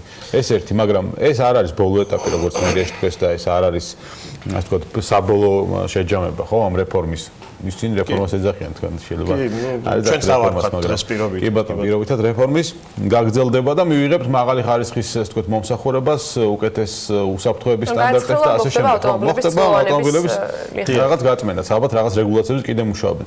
რეგულაციების გარდა აი რა მოაწესრიგებდა ამ ბაზარს? კონკურენტუნარიან გარემოზე როცა ვსაუბრობთ, რა არის ეს კონკურენტუნარიანი გარემო? ხო, როცა ამბობენ, რომ აი ჩვენ საერთაშორისო გამოცდილება გავიზიარეთ, ხო, მე ვერ ხედავ საერთაშორისო გამოცდილებას აქ, იმიტომ რომ ესენი ესე იგი უყურებენ იქ შედეგს უკვე, აი მაგალითად ამბობენ რომში თეთრი ტაქსია, მაგრამ რომში სანამ კი ნამდვილად არის, მაგრამ სანამ თეთრ ტაქსამდე მივიდნენ, რაღაც ეტაპები გაიარეს, ხო, ანუ პირდაპირ ეს ხო არ თქვეს რომ მოდი ახლა თეთრი იყოს და მე გამოვასწოროთ სხვა რაღაცები, ანუ ჯერ გამოსწორდა სხვა რაღაცეები, მაგალითად იგივე ტექნიკური გამართულობის საკითხი და ჩვენ შემთხვევაში ლიცენზიასთან საერთოდ კავშირში არ არის ტექნიკური გამართულობა და აქვე ჩდება კითხვა, მაშინ რა საწესრიგებს ეს ლიცენზია, ხო?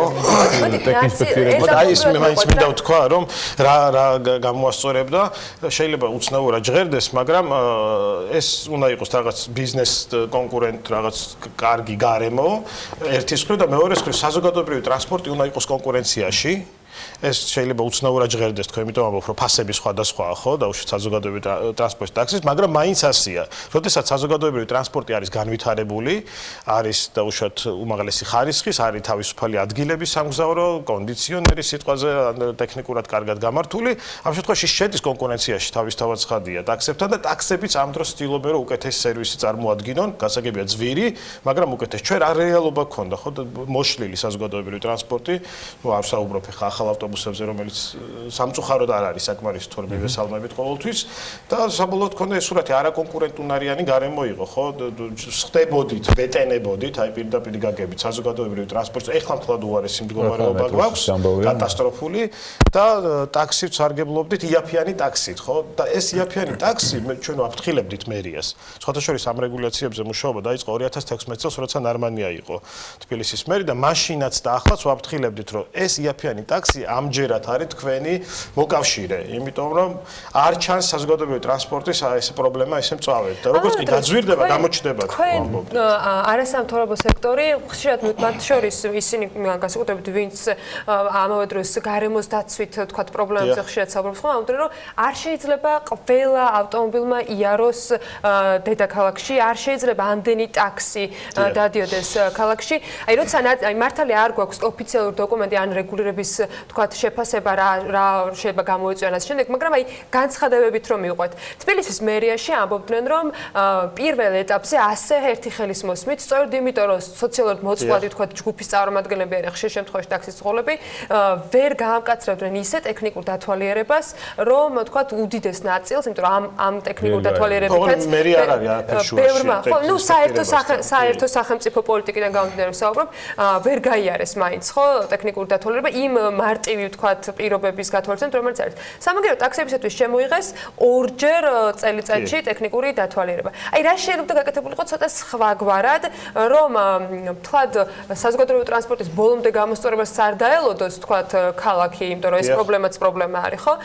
და თან ისე რომ არც გზავრებისთვის შეიქმნეს პრობლემები და არც ტაქსებისთვის. პირველ რიგში ის კვლევა, რომელზეც მე ვსაუბრობ, რომ დაგვედგინა რა უნდა გამოსწორებულიყო, ზუსტად ამიტომ ამბობ კვლევას, იმიტომ რომ ბევრ ქვეყანას ჰქონდა ეს პრობლემა და დაძლიეს, ხო, მაგრამ მაინც პრობლემები ინდივიდუალურია ხოლმე და უნდა დაგვედგინა ეს პრობლემები, იმიტომ რომ ეს ცვლილებები დაიწყო მაინც მithქმა-მოთქმის საფუძველზე, ვიღაცამ თქვა, რომ აი იშლებოდა გზაში მანქანა, ვიღაცამ თქვა, რომ რაღაც სუნია, ჰიგიენური მდგომარეობა არ მოსწონდა და ასე შემდეგ. ანუ რაღაც თანმიმდევრული გეგმა ამისი არ დასახულა, რაც ცუდია და ტექინსპექტირება ცალკე პროცესია, ლიცენზიით ჩვენ მივიღეთ ფერი რეალურად ეხლა. სხვა არაფერი და უპასუხისმგებლობა არის ზუსტად ის, რომ ასეთ რთულ რეგულაციებს, რომელიც ეხება ჯერ ნუ თვითდასაქმებულებს პირველ რიგში, მაგრამ მეორე მხრივ თელ საზოგადოებას აცხადებ ესე შეპარვით, ეხლა ვიტყვი პირველ ეტაპს, ეხლა მე ეს ყველა ეტაპი უკვე დაგეგმილად უნდა გამოცხადებულიყო, რომელ წელს რა შევიდოდა ძალაში და რატო? იმიტომ რომ თვითდასაქმებული მიხვდეს, რომ უღირს ამ სფეროში საერთოდ დარჩენა და ამის გაგრძელება შეიძლება გადის ამ ბაზრიდან საერთოდ,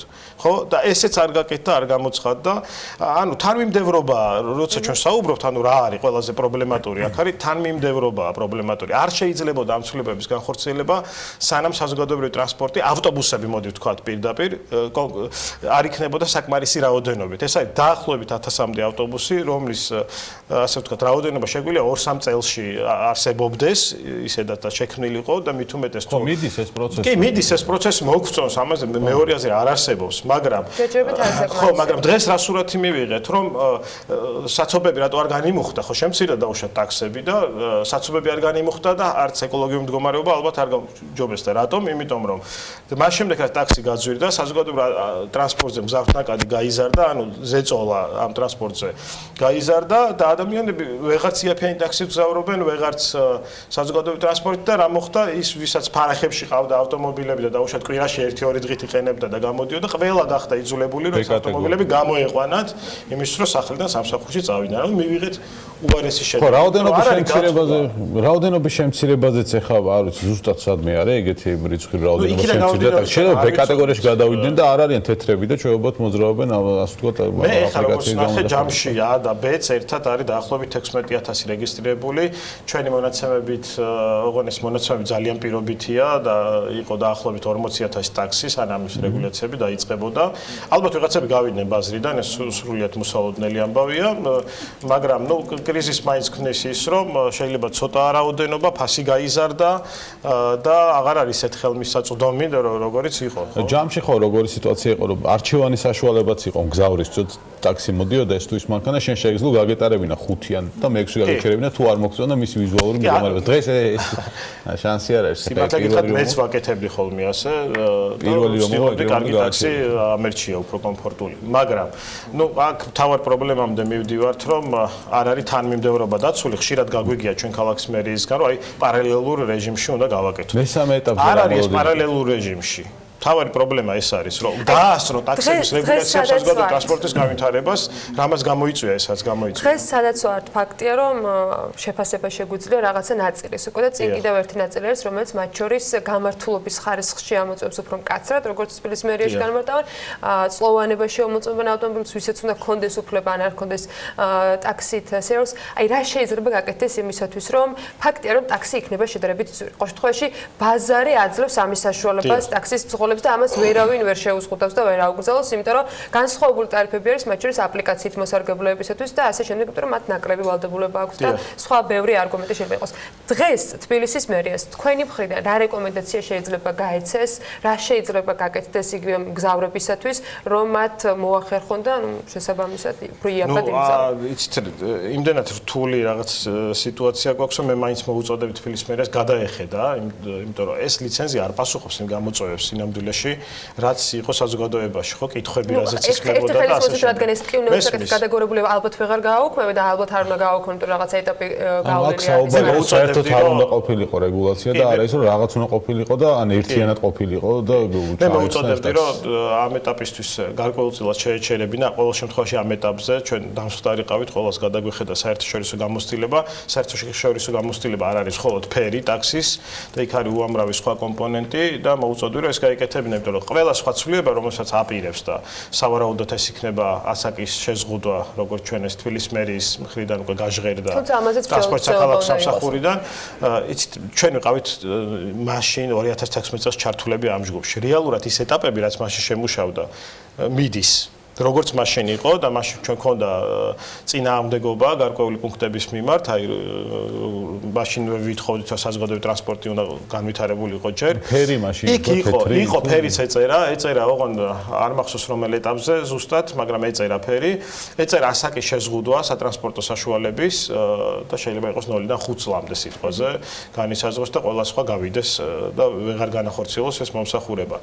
ანუ ტაქსი საზოგადოებრივი კი ტაქსი შეიძლება გახდეს უკეთესი, რა თქმა უნდა, შეიძლება ეს გახდეს უკეთესი რეგულაციებით, სიმკაცრით, რაღაც ჯოხით და ასე შემდეგ, მაგრამ საბოლოოდ აი გამიყოლესი არ იყოს და შმაქსის არ იყოს და კიდე სხვა პროგრამების და ძალიან შემოქმედებითი ხალხი ვართ ესეთ სიტუაციებში, ვერ დაარეგულირებ. გამორიცხული ამბავი, იმიტომ რომ ეს ხო არ არის ან თვითმიზანი, ან ქუჩაში რომ დადგეთ ტროტუართან, ხო ვიღაც შეგიჩერეთ, მაინც შეგეკითხება და წაგიყვანთ. მე მგონია რომ პირიქით გამიყოლე არ არის კონკურენციაში ტაქსებთან რეფორმასთან, იმიტომ რომ ეს ნიშნავს უბრალოდ იმას, რომ აი გარემოსთან დაკავშირებითაც თუ სხვა ბევრ თემასთან დაკავშირებით ეს ერთგვარი გადაწყვეტა არის. მე სრულად კარგ კონტექსტში ვთქვი და პირიქით შეკების თვალსაზრისით ვთქვი და მეგიტომ არ ვთქვი რომ შემოქმედებითი ხალხი ვარ, რომ კარგი არის საშუალებები, რომ ამ რეგულაციებს აუქციო გვერდი როგორც ყოველთვის იქნება, თუ არ იქნება ჯანსაღი კონკურენცია, შანსი არ არის უბრალოდ რომ სიმკაცრით დარეგულირდეს ეს, იმიტომ რომ კომუნისტებზე მკაცრი არავინ არასდროს არ იყო და ტაქსების რეგულაციას ესე იგი როგორ აკეთებდნენ და ეს ყვითელი ტაქსები მე მახსოვს არ ვიცი თქვენ მეგონი პატარები ხართ მაგრამ მაშინვე იყო ის რომ გვერდზე ჩაგივლიდა ჩვეულებრივი ავტომობილი გაგიჩერებდა და რო იცოდი რომ 5 მაინათად უნდა გემგზავრა წესით იმ ტაქსით და მრიცხველით სამმანეთად მიდიოდი თავისუფლად იგივეა ეხლას დავდგებით და იგივე მოხდება ყოველთვის რატომ იმიტომ რომ როდესაც არ არის ჯანსაღი კონკურენცია როდესაც არ არის ასე ვთქვათ არჩევანის დიდი საშუალება ყოველთვის ასე ხდება მარტო ამის ჩაკეტვით ესე ხო შანსი არ არის ამის დარეგულირების ამიტომ ჩვენ მოვუწოდებთ თბილისის მერიას რომ სხვათა შორის ნარმანეზორს ვიყავით ჩართულები და უწევდით წინააღმდეგობას ბევრი რაღაც იქნა გათვალისწინებული მაშინ მაგალითად ითხოვდნენ ნასამართლეობას ზღოლის და რაღაც და ჩვენ გქონდა ჩვენი პოზიციები და ახლა როცა ეს საკითხი დადგა მას შემდეგ რა ბატონი კახა არის მერი არასამთავრობო ორგანიზაციები ამ განხილვაში საერთოდ არ ყოფილა. ჯამს შეჯამებისკენ რო წავიდეთ, თან ბევრ დათმობაზე წავიდა მაინც მერია, ხო? ანუ როდესაც საინციდენტო ჯგუფი შეიქმნა მძღოლების, რაღაც დათმობებზე წავიდით, მარჯვენა საჭიანები იყო, ორკარიანი ავტომობილები იყო, თეთრი ფერის ნაწილში იყო, რომ გადაკვრა იქნებ შეიძლებაოდეს და ეხლა რა ტიპის დათმობებს ელოდება? იცით რა, წავიდა იმიტომ, რომ როდესაც საუბრობენ საერთაშორისო გამოცდილებაზე, მგონი თავადაც კარგად იციან, რომ კი შეიძლება კიდევ ერთხელ მივიღოთ საბოლოო უყოლოდ რაღაც ტაქსი, რაღაცნაირი. მაგრამ იქამდე მისასვლელი გზა არასწორად არის დაგეგმილი და ეს არის მთავარი პრობლემა და იმიტომ წავიდა დათმობაზე ერთი, მეორე მხრივ პროტესტის შიში, რა თქმა უნდა.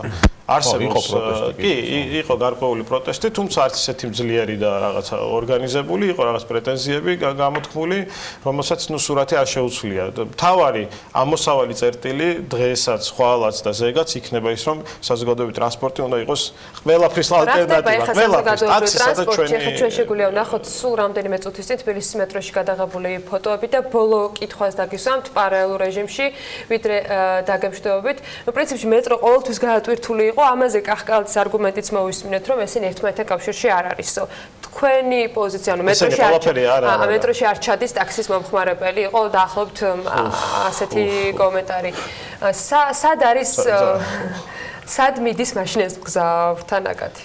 სამწუხაროდ ქალაქის მერს არ აქვს სწორი წარმოდგენა და ეს არ არის მისი ბრალი პირდაპირ და გულწრფელად მინდა ვთქვა, იმიტომ რომ ჩვენ ხედავთ, რომ იგივე ავტობუსების ნაწილში ძალიან ცდილობს, ხო, საზოგადოებრივი ტრანსპორტი არის მის პრიორიტეტებში, ეს ძალიან კარგია, მაგრამ აი სამსახურები და მთავარი უპასუხისმგებლობაც ის არის, რომ ამხელა რეგულაციები აკეთო იმ სამსახურებთან ერთად, რომელსაც ტაქსთან არასდროს შეხება არ ქონია, გარდა იმისა, რომ თუ უმგზავრია, ხო? არანაირი შეხება ტაქსების მართლობას რაღაც მენეჯმენტთან არ ქონია და ეს სამსახურები აკეთებენ რჩევებისაც ეს სამსახურები აძლევენ. ეგ არის ყველაზე დიდი საშინელება. როგორ არა აქვს საზოგადოებრივი ტრანსპორტი, ტაქსის, ესე იგი კლიენტი არ სარგებლობს საზოგადოებრივი ტრანსპორტით, რას ბრძანებთ? ეს არის წარმოუდგენელი რაღაცა. მით უმეტეს, როდესაც ესე იგი იაფიანი იყო ტაქსი, ხო, რაღაც გარკვეული პერიოდი და მაგალითად მიკროავტობუსის ტაქსის ფასი რაღაც ცოტა გარდამავალი ფასი. კი, როგორ არა, იაფიანი ტაქსთან ახლოს იყო საზოგადოებრივი ტრანსპორტის ფასების და სარგებლობდნენ და ახლა მით უმეტეს, ანუ ვინც იაფიანი ტაქსით სარგებლობდა, ეხლა გონიათ მერიაში დაუშვათ ტაქსის კლიენტი სხვა არის.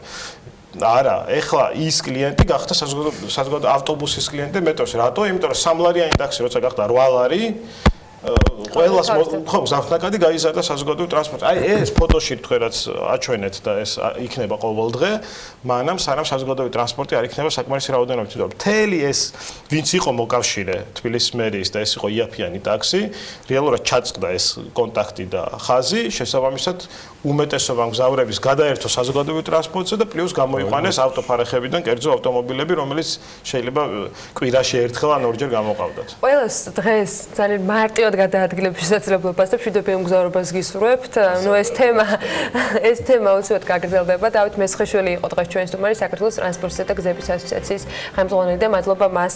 ახლა გადავხვდოთ გრძელვადიან ამინდის პროგნოზს და რამდენიმე წუთში დაგებრუნდებით.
2019 წლის 8 ივლისიდან, ანუ საქართველოს რუსეთს შორის პირდაპირ ავიამიმოსვლის შემდეგ, შეწყვეტის შემდეგ სამი თვე გავიდა. ტურიზმის ეროვნული ადმინისტრაციის სტატისტიკის მიხედვით, ამ სამი თვის განმავლობაში ქვეყანაში რეკორდული რაოდენობის 3.350,116 ვიზიტორი იმყოფებოდა.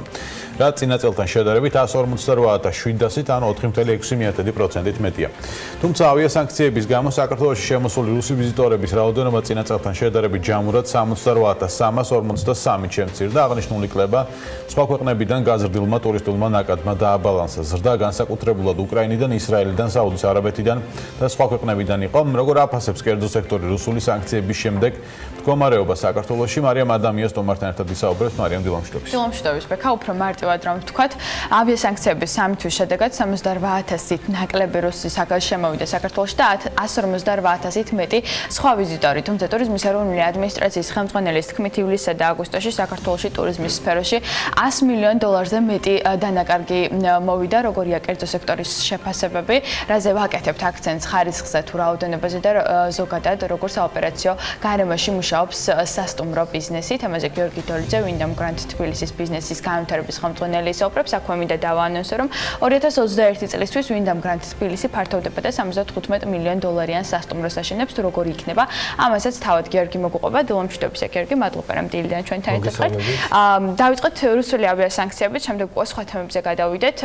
რა შედეგები არის დღეს, ანუ ავიასანქციების შემდეგ, ანუ უკვე ოქტომბერში? მოგესალმებით, მივესალმებით ტელემაყურებელს, ძალიან დიდი მადლობა სტუდიაში მოწვევისთვის. ნუ როგორც ვიცით, ცხადია რუსეთიდან შემცირებულმა ვიზიტებმა თავისთავად უარყოფითი ზეგავლენა მოახდინა ტურიზმის სფეროზე, შეგვეწყო როგორც ხუთვარსკვლავიან სასტუმროებს, ისე მცირე და საშუალო ბიზნესის წარმომადგენლებს, გულისხმობ სამვარსკვლავიან სასტუმროებს. თუმცა მინდა ვთქვა, რომ ეს იყო ძალიან კარგი გამოწვევა, რადგან ჩვენ ნახეთ, რომ შეგვიძლია ვიყოთ ორიენტირებულები სხვა ბაზრებზეც და რთულ და კრიტიკულ შემთხვევებში მივიღოთ ის მყისიერი გადაწყვეტილებები, რომ შევძლოთ სხვადასხვა ქვეყნიდან ძალიან ესეთ მზარდი მიმართულებების გაჭრა, ხო? გიორგი, არის საუბარი, რომ ნოემბრიდან ისე უნდა აღდგეს ავიამიმოსვლა რუსეთთან. თქვენ როგორ უყურებთ ამ ფაქტს? ანუ ისევ დაუბრუნდებით ძველ სტრატეგიას თუ რაიმე შეცვლით? ანუ თქვენთვისაც იყო თუ არა ეს მაგალითი და რაზე აკეთებთ ორიენტაციას უმეტესად ხარისხზე თუ რაოდენობაზე, ანუ გულისხმობ რუს ტურისტებთან დამოკიდებულებას? გეტყვით, თუ აღდგება რუსეთიდან მიმოსვლა, ეს იქნება თავისთავად ძალიან კარგი ქვეყნისთვის, რადგან ერთიორად გაიზრდება და იმ ახალ განვითარებულ მიმართულებებს დაემატება კიდევ ის ძველი ნაკადი, რომელიც უნდა შემოსულიყო რუსეთიდან. ჩვენთვის, ქართველებისთვის და მით უმეტეს ტურიზმის სფეროში მოღვაწე ადამიანებისთვის ძალიან მარტივი და კომფორტული იყო რუს ტურისტებთან მუშაობა, რადგან მრავალი წლის მანძილზე გქონდა გამოცდილება მათთან მუშაობის, ვიცოდით როგორ უნდა გვემასპინძლა, ვიცოდით მათი ძირითადი მოთხოვნები, კი რუსები იყვნენ პრეტენზიულები, თუმცა მათი პრეტენზიები არ აჭარბებდა რაღაც იმ ზღვარს, რაც შეეძლო რომ საქართველოს მათთვის შეეთავაზებინა. ხო, გულისხმობ, ძალიან მარტივია ჩვენთვის, თუნდაც მენტალობით მათი გაგება, ძალიან ისე ვთქვათ, მიირთმევღვინოს, ძალიან ადაპტირებულები არიან ჩვენ სამზარეულოსთან და ჩვენი კულტურული ტურებით ძალიან მოსწონთ და ეს მათ აბედნიერებთ, ხო? ანუ ის გამოწვევა, რაც ჩვენ მივიღეთ, უცბად გადავერთეთ, ფაქტიურად გამოვედით კომფორტის ზონიდან და მიმართეთ ახალ გზებს, მაგალითად, როგორიც არის ისრაელი, როგორიც არის საუდის არაბეთი, ემირატები, იაპონია, კორეა და ასე შემდეგ. რამდენიმე დღის წინ მქონდა შეხვედრა ტაილანდის წარმომადგენლებთან, Air Asia შემოდის 28 დეკემბრიდან კვირაში ორჯერ იქნება 320 კაციანი ბორტით ფრენა, ხო? მათაც სჭირდებათ გარკვეულად მიღება, განთავსება და მათაც უნდა შეუქმნათ ის კომფორტი, რაც გვასახელებს ზოგადად მსოფლიო მასშტაბით. აქედან გამომდინარე, ვფიქრობ, რომ უნდა გავითავისოთ ის, როგორც შეგვიძლია მივიღოთ რუსები ანალოგიურად, არანაკლებ უნდა გადავერთოთ სხვადასხვა ბაზრებზე, ნუ მით უმეტეს ამ გამოცდილებით ნახეთ, ჩვენ რომ ეს არც თუ ისე რთულია, მაგრამ თითოეულმა სასტუმროს წარმომადგენელმა, თითოეულმა ტურისტულმა კომპანიამ უნდა იცოდეს ძალიან ღრმად რა სურს იმ ტურისტს, ვიზეც ისინი გადიან და რაზეც ისინი ხარჯავენ, ანუ რის მარკეტინგზეც ხარჯავენ ძალიან დიდ ფინანსებს. გულისხმობ, თუ გვინდა რომ შემოვიყვანოთ ხალხი ისრაელიდან, მაშინ უნდა ვიცოდეთ მათი მოთხოვნები, გავუკეთოთ თუნდაც ქოშერული სამზარეულო, თუ შემოყვავს ირანელები, გავუკეთოთ ჰალალი, ეს ყველაფერი მივიღოთ, გავითავისოთ და ძალიან ესე გულღიად უმასპინძლოთ. ფასებსაც მინდა რომ მკითხო შაშანდელ პერიოდთან შედარებით, ანუ რამდენად არის გაზრდილი და მოთხოვნა ამ შემთხვევაში, ანუ გაზრდილი არის თუ შემცირებული? მოდი თქვათ ასე რომ მოთხოვნა ძალიან დიდი იყო უშუალოდ რუსეთის მხრიდან, მაგრამ შეეხო მოთხოვნა რუსეთიდან კლება, ზოგადად მსოფლიოს ჭრილში საქართველოზე მოთხოვნა ნამდვილად არ შემცირებულა, თუ არა პირიქით მე ვფიქრობ, რომ გაიზარდა კიდეც. რაც შეეხება ფასებს, აქ ესეთი სენსიტიური საკითხია, როდესაც მოხდა ეს პერიოდი, რომ გაწყდა რუსეთიდან ფრენები, ადრეც თქვი და ეხლაც იგივე აზრზე ვარ, რომ ცოტათი უფრო სხვანაირი ფორმულირება მიეცა ჩვენი მხრიდან ამ პროცესებს და ძალიან სხვა მიმართულებით ვიხმაურეთ, რამაც მსოფლიო ბაზარზე, მსოფლიო მასშტაბით გამოგვაჩინა, თითქოს საქართველოს ჩავარდა ძალიან დიდ გასაჭირში, ერთი ვაივიშით იყო ამბავი რა გვეშველება და ხვალიდან ყველა სასტუმროს ვკეტავთ რეგიონებში და ასე შემდეგ, ხო, თუმცა დღეს ვნახეთ, რომ ეს ასე არ მოხდა და მე პირადად ძალიან ბედნიერი ვარ და მინდა მადლობა გადაუხადო ყველა იმ წარმომადგენელს, ვინც დაუღალავად შრომობდა ამისთვის. ფასების შემცირება პირველი ორი თვე მოხდა, იმიტომ რომ მოგეხსენებათ ამ ხელა ნაკადები, ხო, როდესაც ივნისი და ივლისში პლუს შემდეგ აგვისტო-სექტემბერზე გეხსნება ძალიან დიდი მასა, რომელმაც მთელი შენი წლის ამინდი უნდა შექმნას და ეს ყველაფერი დაჯავშნილი არის უკვე შარშან ნოემბერ-დეკემბერში. ეს არის ძალიან დიდი დარტყმა და რაღაც ამ გეფებს უნდა შევსება შემდეგ და ფასის კლებით ხდება რაღაც დოზით შევსება. და ძალიან მოკლედ კიდევ მინდა რომ მიპასუხო, რეგულაციების გავლენა როგორია სასტუმრო ბიზნესზე, ძალიან მოკლედ მითხარი, ლიბერალიზაციაც სჭირდება თუ არა და რეგულაციებს რაც შეეხება, ჩემი აზრით, სახელმწიფო უნდა იყოს უკომპრომისო უსაფრთხოების ჭრილში, რადგან უსაფრთხოება არის სასტუმროსთვის და ზოგადად ქვეყნისთვის უმნიშვნელოვანესი, უნდა შევქმნათ სტუმარს უსაფრთხო გარემო. რაც შეეხება გადასახადებს და მსგავს აქტივობებს, შესაძლებელია რეგიონების მიხედვით მოხდეს ლიბერალიზაცია, თქვათ აჭარა, რაჭა, სვანეთი, ეს მაღალმთიან რეგიონებს შეუმცირდეს რაღაც გადასახადები, რაღაცის სანაცვლოდ და ასე შემდეგ. ძალიან დიდი მადლობა. საინტერესო საუბრისთვის გიორგი დოლიძე, ვინდამ გრანტ თბილისის ბიზნესის განვითარების ხელმძღვანელს მასპინძლობდით. მადლობა მარიამს და მის სტუმარს. ახლა კი კვლავ თათია ჩაფიჩაძე უნდა შემოგვერდეს, რომელმაც სტუდიიდან უკვე ბილტმორში შეატონში გადაინაცვლა. ამ წუთებში სასტუმრო შეატონ მეტეხი გრანტ პალასში უძრავი ქონების და სასტუმრო ბიზნესის საერთაშორისო ყოველწლიური ფორუმი იწყება და ფორუმი პირველად საქართველოში Property Georgia's Fields Georgia's ინიციატივით და ორგანიზებით და საქართველოს ბანკის პარტნიორობით იმართება. დეტალებით თათია გვერდება პირდაპირ ეთერში. თათია, კიდევ ერთხელ მოგესალმები. კიდევ ერთხელ მოგესალმებით, ანა, მივესალმები საქმიანი დილის მაყურებელს. დიახ, სულ რამდენიმე წუთის წინ შეატონ მეტეხი პალასში უძრავი ქონების და სასტუმრო ბიზნესის საერთაშორისო ყოველწლიური ფორუმი საქართველოში პირველად დაიწყო. ფორუმის მიზანი მსოფლიო რუკაზე საქართველოს როგორც ტურისტული და უძრავი ქონების ცენტრის პოზიციონირებაა და მიმზიდველობის ცენტრად პოზიციონირებაა. დღევანდელ ღონისძიებას 15-მდე ქვეყნის 300-ზე მეტი დელეგატია ესწრება და მისი მიზანი ქვეყნის შესაძლებლობების წარმოჩინება, ასევე ინფრასტრუქტურის განვითარება, საინვესტიციო შესაძლებლობები ამ თემებს დაეთმობა სწორედ დღევანდელი ფორუმი. უფრო მეტ დეტალს სასაუბროთ კი ლიკა ქარდავა იმყოფება ჩემთან ერთად, Property Georgia's დამფუძნებელი მმართველი პარტნიორი. მოგესალმებით კიდევ ერთხელ, მადლობა რომ ხართ ჩვენთან ერთად. რას ეძღვნება დღევანდელი ფორუმი, რა არის მიზანი და რა შედეგებს ველოდებით ამ მსგავსი ტიპის ფორუმის ჩატარების შემდეგ? ძალიან დიდი მადლობა ამ თემით დაინტერესებისთვის. მივესალმები ჩვენს მაყურებელს. მართლაც რომ საინტერესო კვირეული გველის წინ დღეს ტარდება უძრავი ქონების და სასტუმროების საერთაშორისო ფორუმი, მდგრადი და მედეგი ქალაქების მშენებლობა. ორი მიზანი აქვს ფორუმს. ერთის მხრივ ძალიან მნიშვნელოვანია ორი სექტორისთვის, მდგრადი და მედეგი განვითარება, ეკოლოგიაზე გათვლილი პროექტები და ასევე მაღალტექნოლოგიური პროექტები, საუკეთესო გამოცდილებების გაზიარება საერთაშორისო ურბანისტების მიერ და მეორეს მხრივ საერთაშორისო ინვესტორების მასპინძლობა, მათთვის საინვესტიციო პროექტების ჩვენება, საქართველოს ჩვენება მისი უძრავი ქონების და ტურიზმის პოტენციალის კუთხით და დარწმუნებული ვარ, რომ ეს შეხვედრები იქნება ძალიან პროდუქტიული, როგორც კერძო სექტორისთვის, ასევე სახელმწიფო სექტორისთვის და ერთგვარ ქმედით ნაბიჯებს დავგეგმავთ ერთობლივად ჩვენი ეკოსისტემის გაუმჯობესებისთვის. დღევანდელი ფორუმის გარდა ხვალ და ზეგი გეგმება ასევე ტურები საქართველოს სხვადასხვა რეგიონებში. ამის შესახებაც მოკლედ რომ მითხრათ, რას ითვალისწინებს? კი ბატონო, გუშინაც ჩვენ მქონდა რამოდენიმე შეხვედრა კერძო კომპანიებთან, ასევე რამოდენიმე ტური.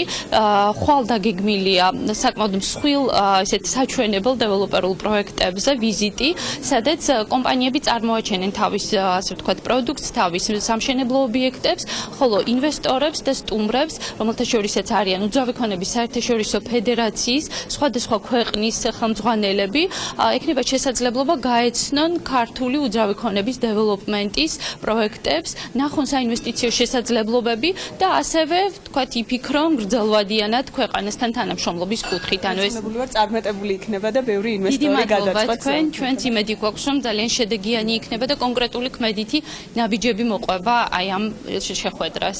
დიდი მადლობა ლიკას. ლიკა ქარდავა, Property Georgia-ს დამფუძნებელი იყო ჩვენი სტუმარი და მე კიდევ ერთხელ გეტყვით, რომ ფორუმი შერატონ მეტეხი პალაში სულ რამდენიმე წუთის წინ დაიწყო. ფორუმი ერთდღიანია და უკვე მომდევნო 2 დღის განმავლობაში ინვესტორებს კონკრეტული შეთავაზებები ექნებათ და ისინი საქართველოს სხვადასხვა რეგიონებში შეხვდებიან საჯარო და სახელმწიფო წარმომადგენლებს. მადლობა თათიას, ფორუმის შედეგებსაც აუცილებლად მოვიკითხავთ. დღეს კი ამით ვასრულებთ საქმიანი დილის ეთერს. წინ საქმის კურსის გამოშვებები გეოლდებათ ბექაბაციკაძესთან ერთად, რა თქმა უნდა, მუდმივად განახლებადი ამბები BM-წერტილჯის და ხვალ დილით 8-ზე შეხვდებით ერთმანეთს ტელეპირულის ეთერში. ბედნიერ დღეს გისურვებთ.